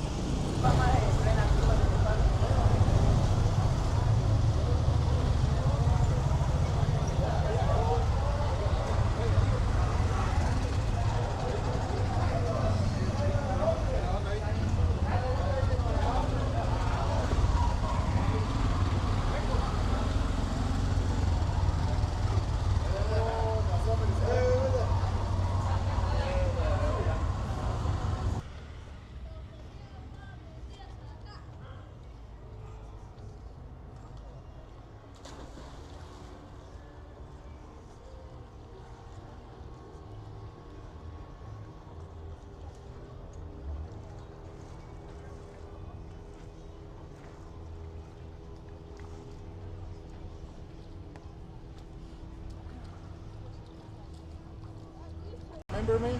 Yeah, I remember you. I'm a driver. I know. I'm having a cool local beer. All right, Would you like nice. to have one with me? I don't. I Would you? invite you that free. Yeah. Yes, sir. All right, come on You then. like to taste one too? Yeah. Which Come one? on. Yeah. All Come right. Come. Okay. Okay. But remember, you remember me? I don't remember I'm you. a friend of yours. Where you are now? Yeah. All right. Nice to meet you. Very nice to see you. Ah, bueno. So over here we got the locals beers, which is those one here. We got the 24 ounce, which is Gallo. Yep. We have the 16 ounce, which is Gallo too, Right. and we got the 12 ounce, which is Gallo too. Oh, 12 ounce. You know what I'm Yeah. saying? So you got so many options. What do you like? 12 ounce Gallo. You sure? Just a small one. Yeah. Okay, so take two. One for you and one for your wife. Thanks. All right. Okay? Yeah. So this is, I go pay this for you guys, okay? Hey, that's really nice of you. Thanks. Cheers. This for you, Mom, Yeah. okay? All right. Take care. See you tomorrow, 11:30. Yep. 11:30. All right. 11:45. 11:45. All right. See you later. Thanks a lot. Bye. Well, what a good bloke buying us a beer each. Let's go back to the lake and sit down and enjoy the sunset.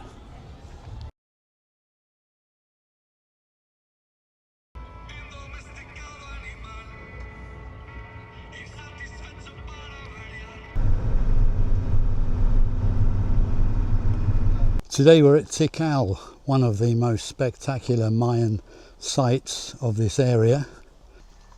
On the way here we were lucky enough to see a jaguar from the bus window.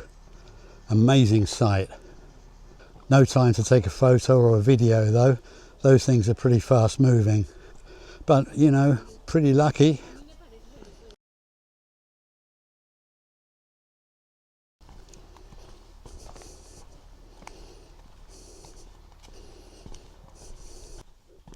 It's quite a long walk to get to the main plaza. A long, humid, sweaty walk. Plenty of wildlife here. This is the jungle after all.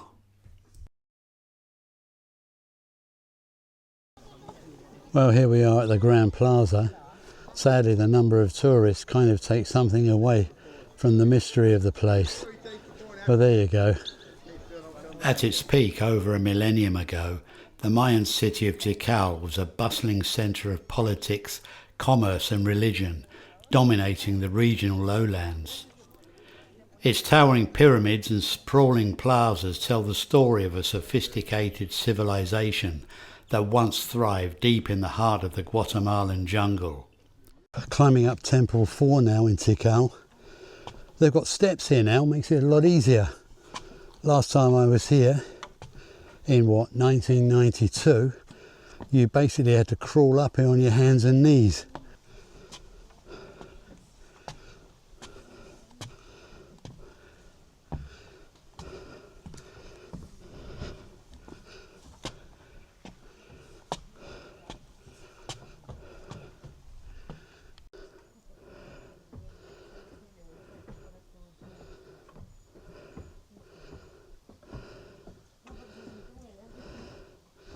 And we made it to the top, and it's all worth it. What a fantastic view.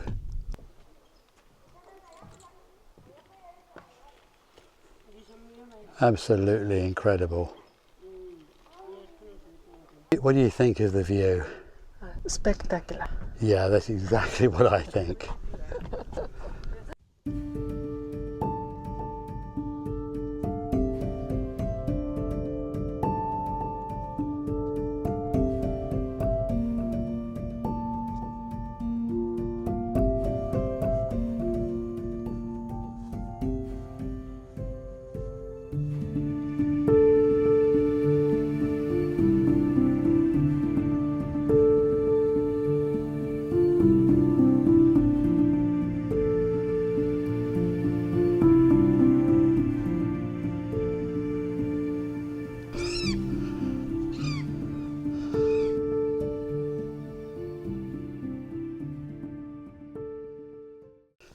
This truly is the rainforest.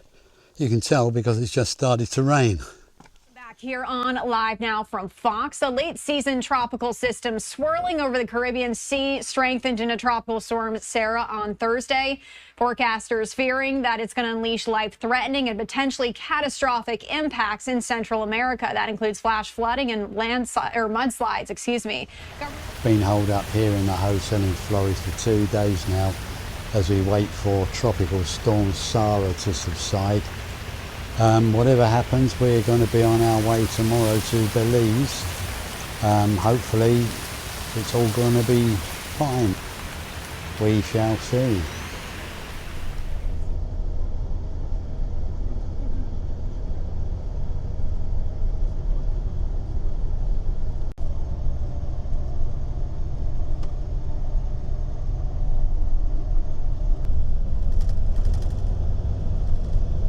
And she's awake.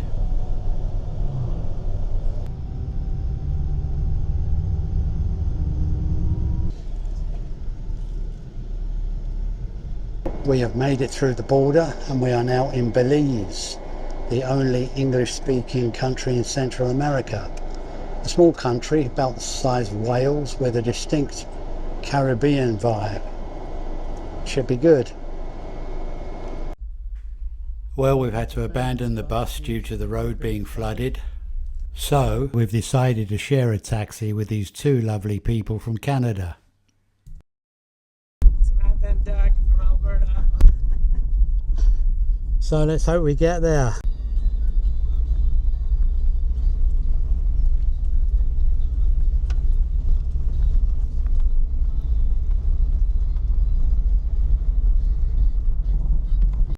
Wow, the river is really flooded out here. Look at it. Hardly surprising the bus couldn't get through. Hopefully we can.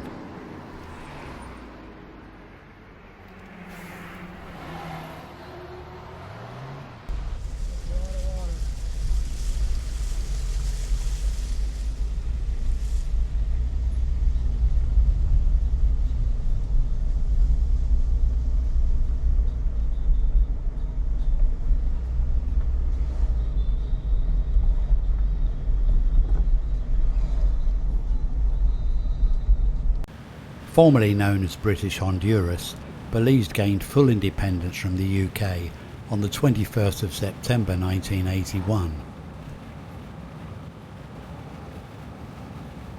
Belize is one of the 14 remaining Commonwealth countries with King Charles III as ceremonial head of state. The Governor-General represents the monarch. The country's banknotes still include the portrait of Queen Elizabeth II, although new banknotes are being introduced with the portraits of national heroes George Price and Philip Goldson, signalling a shift towards stronger national identity.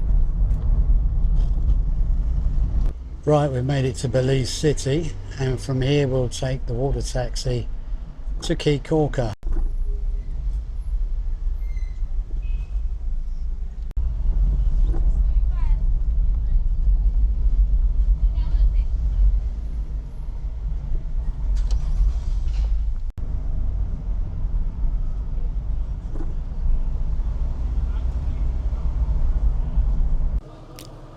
We've got our tickets and now it's time to join the queue for the water taxi.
And here we are at Key Corker in the sunny Caribbean Sea.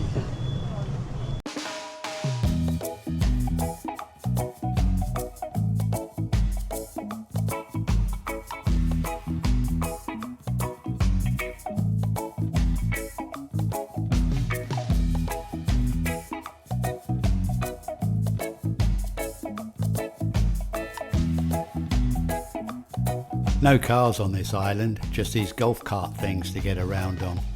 Or you can just walk like us.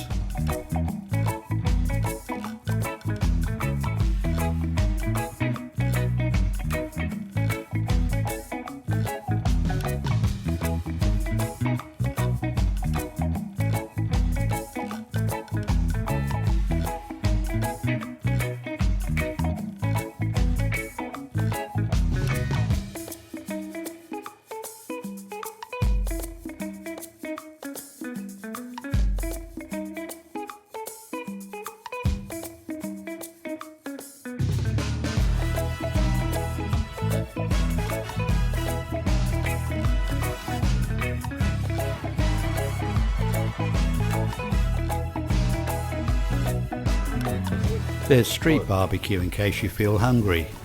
See, when you boil up the meat, that makes it cook better. It's catch the middle, right?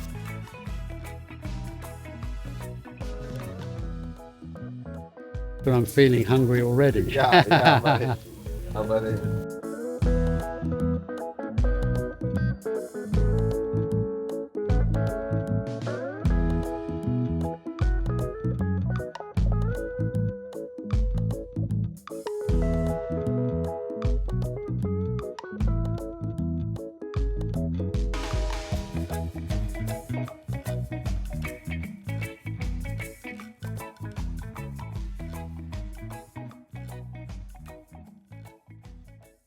guess what? I've been dragged off to go snorkeling. Not my idea, but Sachko loves snorkeling, so I'm going along with it.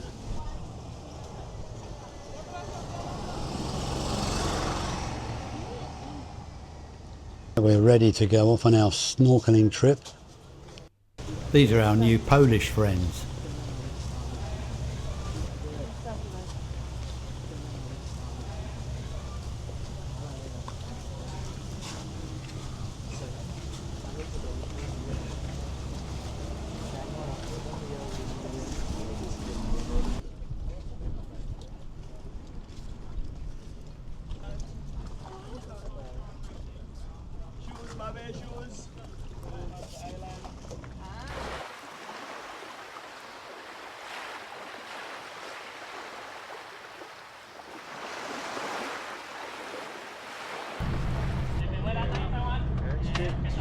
Stand it up. You can sit down. Sit down. Yeah, comfortable, you know. Sorry. And I shouldn't drop it, right? Yeah, make sure the fingers is straight out, my brother. Don't worry, buddy. It's just a high five. Don't worry. It's just a little higher, though. A little higher.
On our last evening here in Key Corker, we've decided to take a walk over to Stingray Beach. Here we are at Stingray Beach, where the rays and the pelicans are being fed. It's probably not good that they get fed actually, as they might become too reliant on humans.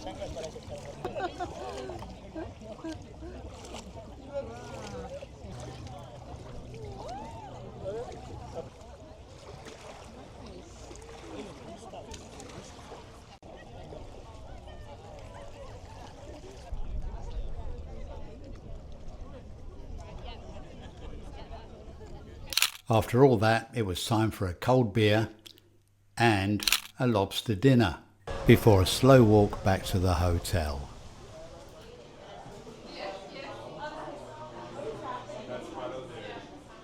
So it's goodbye to Key Corker, an early departure by boat to the city of Chetumal in Mexico.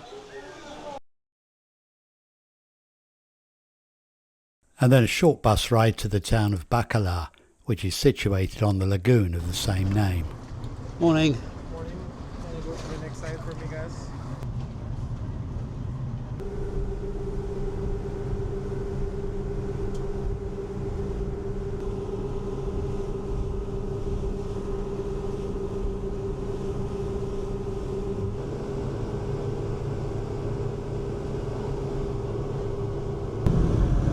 ferry's just making a stop at San Pedro on Ambergris Key. The story is that Madonna got the inspiration for her song La Isla Bonita from this town. A quick stop here to pass through immigration and get ourselves stamped out of Belize.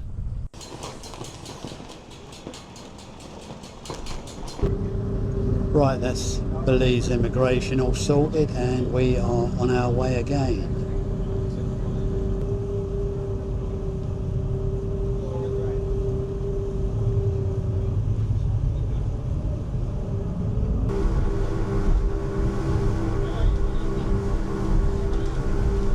After a rather choppy voyage, we've arrived back in Mexico at Chetumal.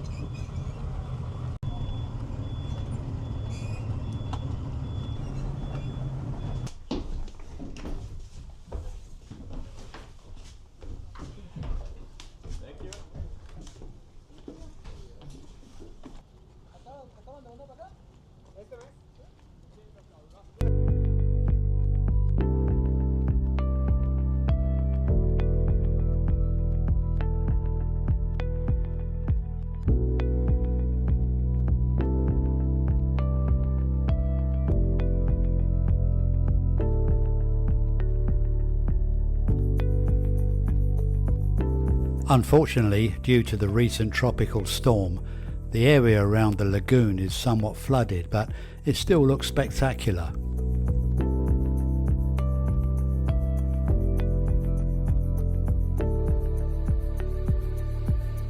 I wonder what we're going to get up to today. Probably something to do with boats, I should imagine.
Sadly, we only had time for a very brief stop in Bacalar, as we are now on a rather tight schedule. Our flight out of Mexico leaves in less than a week. Morning amigos, it's a beautiful sunny morning here in Mérida in the state of Yucatan. So we're on our way to the main square, the Zócalo, and let's see what's happening there. Mérida is another one of those cities where the best thing to do is to just wander around and soak up the atmosphere.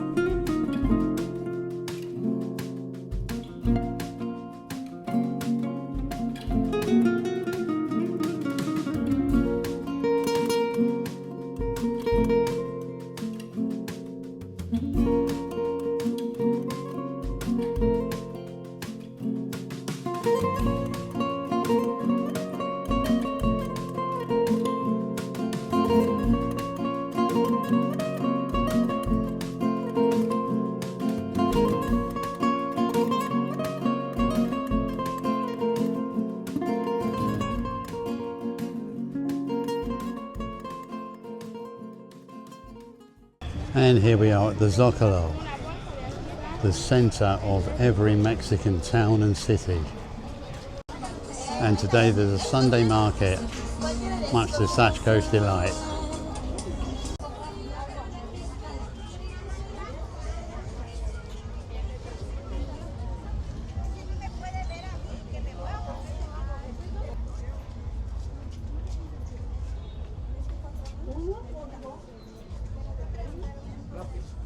Not only do they sell traditional clothes and goods here, but there are also a lot of stalls selling local street food.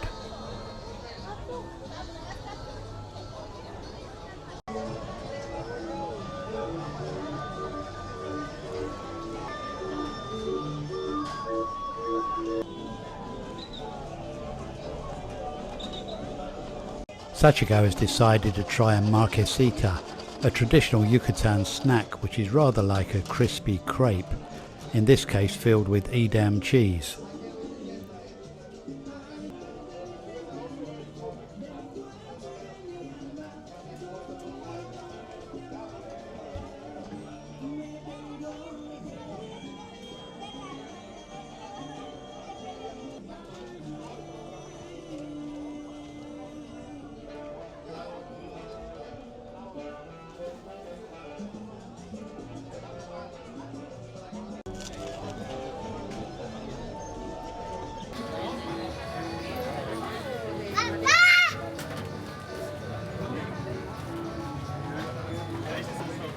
In front of us is Casa Montejo, the oldest house in Mérida, which is also a museum.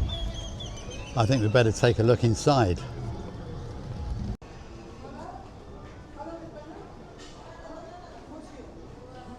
Built in 1540, Casa Montejo is the former home of Don Francisco de Montejo, the 16th century conqueror of Yucatan and founder of Mérida.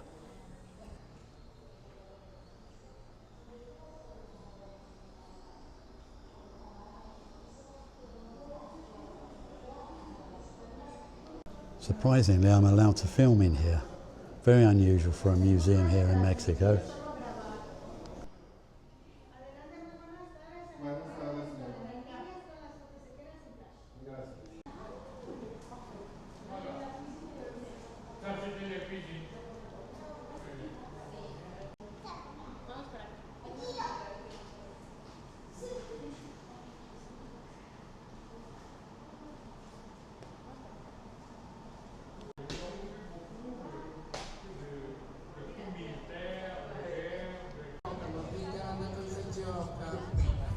On the other side of the Zócalo, a stage has been set up and local children are performing traditional folk dances.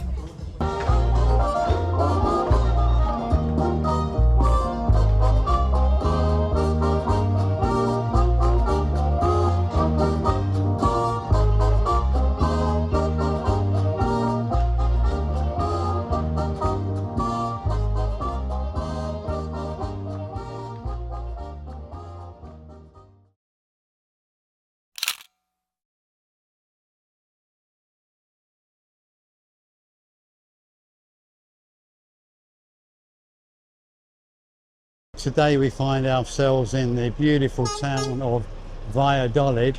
It's crowded out with tourists, actually. I'm quite surprised, but I suppose because it's near the sites of Chichen Itza and Ekbalam.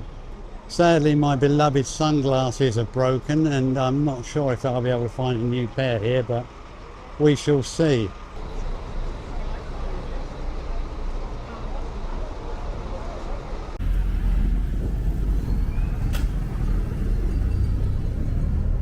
Just heading to the Zócalo, or main square.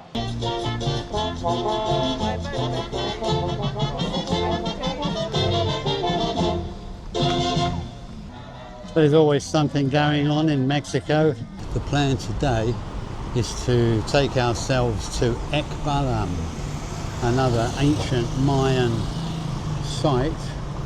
To do that, we have to get ourselves in a shared taxi, or colectivo as they're called here.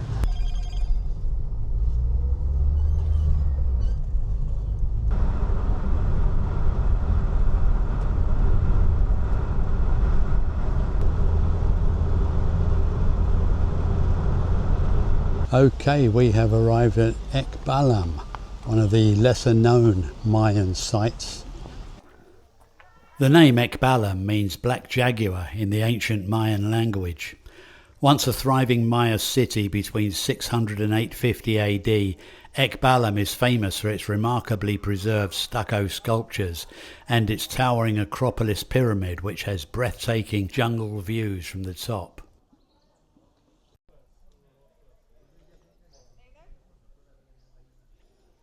There are more people here than I thought, actually. Do you have the ticket for your GoPro, sir? This is not a GoPro. So I've just been told that I'm not allowed to use my microphone with this camera. even though it has internal microphones, and I've got to put the external microphone in my pocket. However, I am allowed to use my iPhone. Go figure.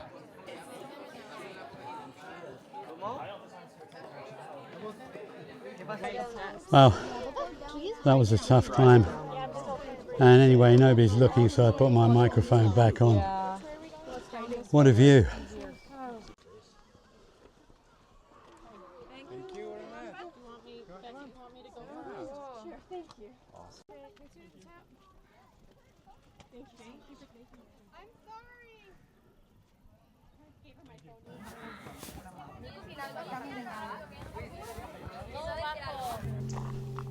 It's nice and quiet behind that pyramid.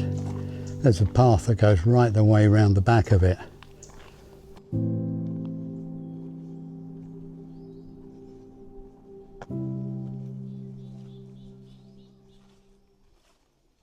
To be honest, Ekbalam is, well, disappointingly small, especially when you consider how much you pay to get in. The views are incredible, but very, very small area. Morning, amigos. It's another day, and today we're off to Chichen Itza. To be honest, I was in two minds whether to go there or not, because I've heard these days, since it became a wonder of the world, that it's incredibly crowded and pretty expensive to get in. But the trip didn't seem that it would be complete if we didn't go there, so we're off to get our colectivo to Chichen Itza. ¿O van a cenote? Chichen Itza solamente, sí. Okay. Pueden comprar su boleto de ida y de vuelta. Ya 80 y 80. Ida y vuelta. Ida y vuelta. Aquí con la señorita. Ok. Y usted puede esperar aquí como todos, ¿ok? Sí, entiendo. Ida y vuelta linda para el señor. Ida y vuelta, dos personas, por favor. Just got to wait for enough passengers before we go.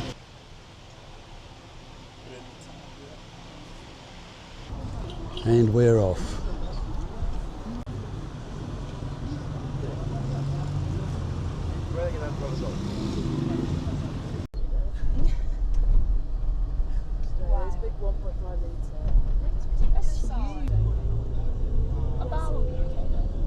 It's in way more competitive though.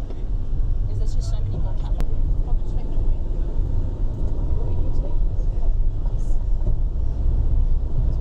Right, we made it through the myriad of fees we had to pay. Sashko's got my sun hat now because she lost her umbrella yesterday, and me being the gentleman that I am, thought it's best to lend it to her. Anyway, very, very crowded here, just as I expected. And as I say, I was in two minds whether to come here or not, but you know, when you're in the area, it's got to be done. The trip wouldn't be complete without coming here. I'm using the Smart Guides app on my phone, which is free, and yeah, should be quite informative. And we are at the famous El Castillo pyramid. It's recently been found that there are, in fact, two more pyramids hidden inside this pyramid.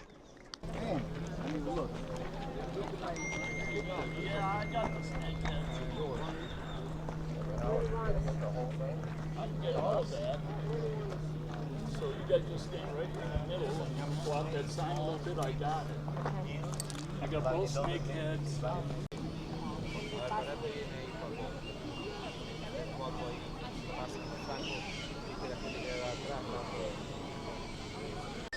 When we were here before, you could climb those steps you see in front of me and get up and see the Chakmul sculpture at the top, but now it's roped off.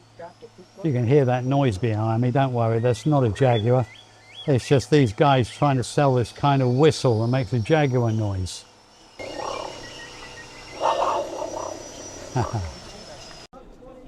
We're now at the Grand Ball Court.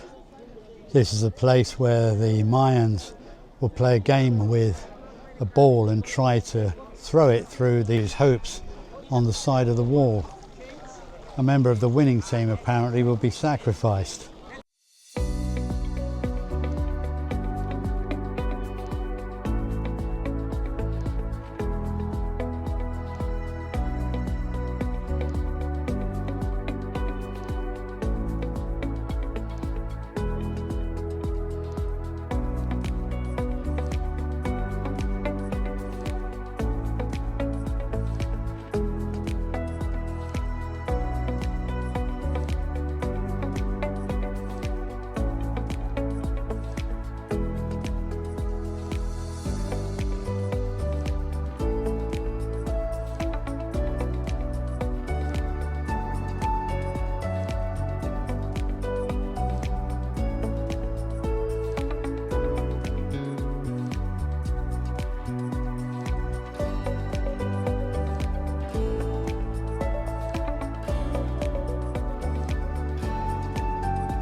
You know, this has been a really interesting day. I was in two minds this morning as to whether to come or not.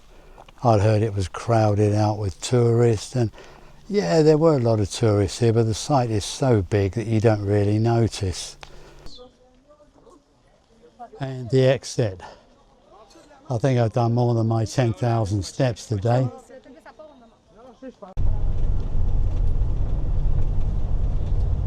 The Collectivo going back is more than a bit crowded. I'm sure this is against the law. 15 people crammed into this tiny van. And we're back.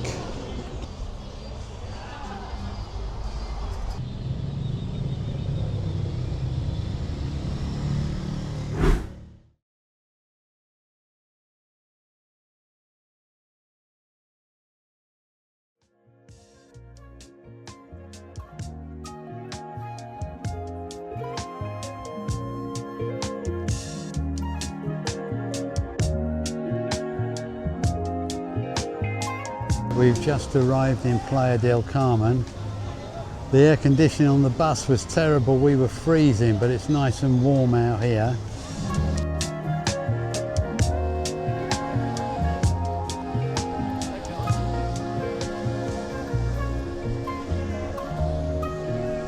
Look at that blue Caribbean sea.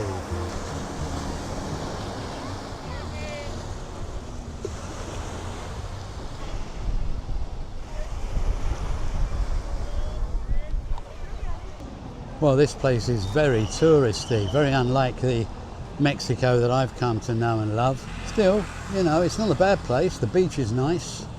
It's okay for a day or two, just relaxing.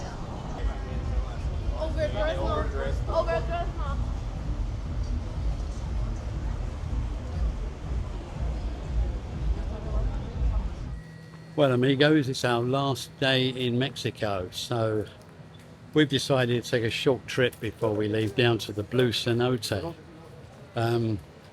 We won't be able to swim because we've got no chance to dry our stuff, but probably worth taking a look around, I would imagine. Right, we've just got to get ourselves to the Collectivo point.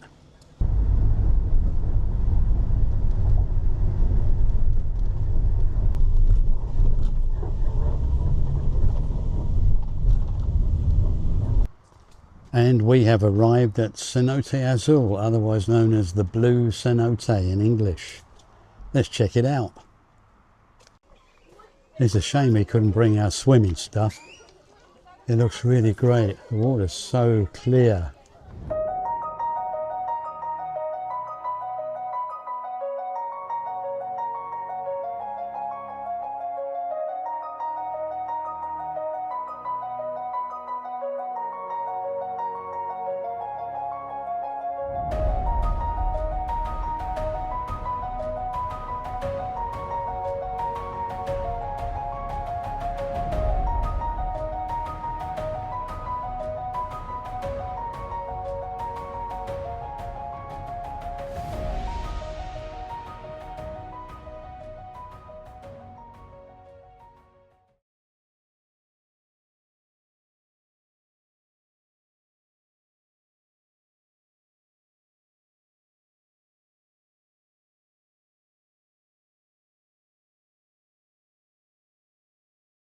So we've finally reached Cancun and the end of the road for us.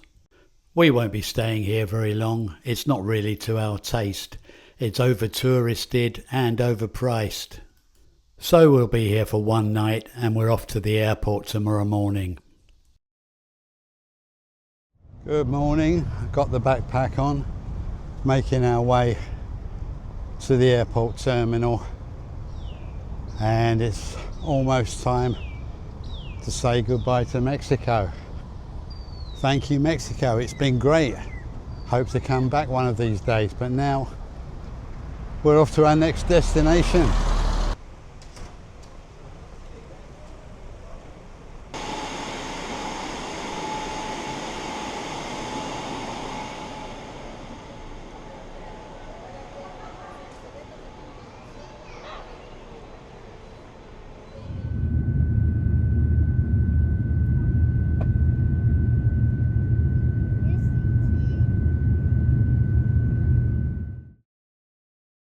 ケンマーちゃんと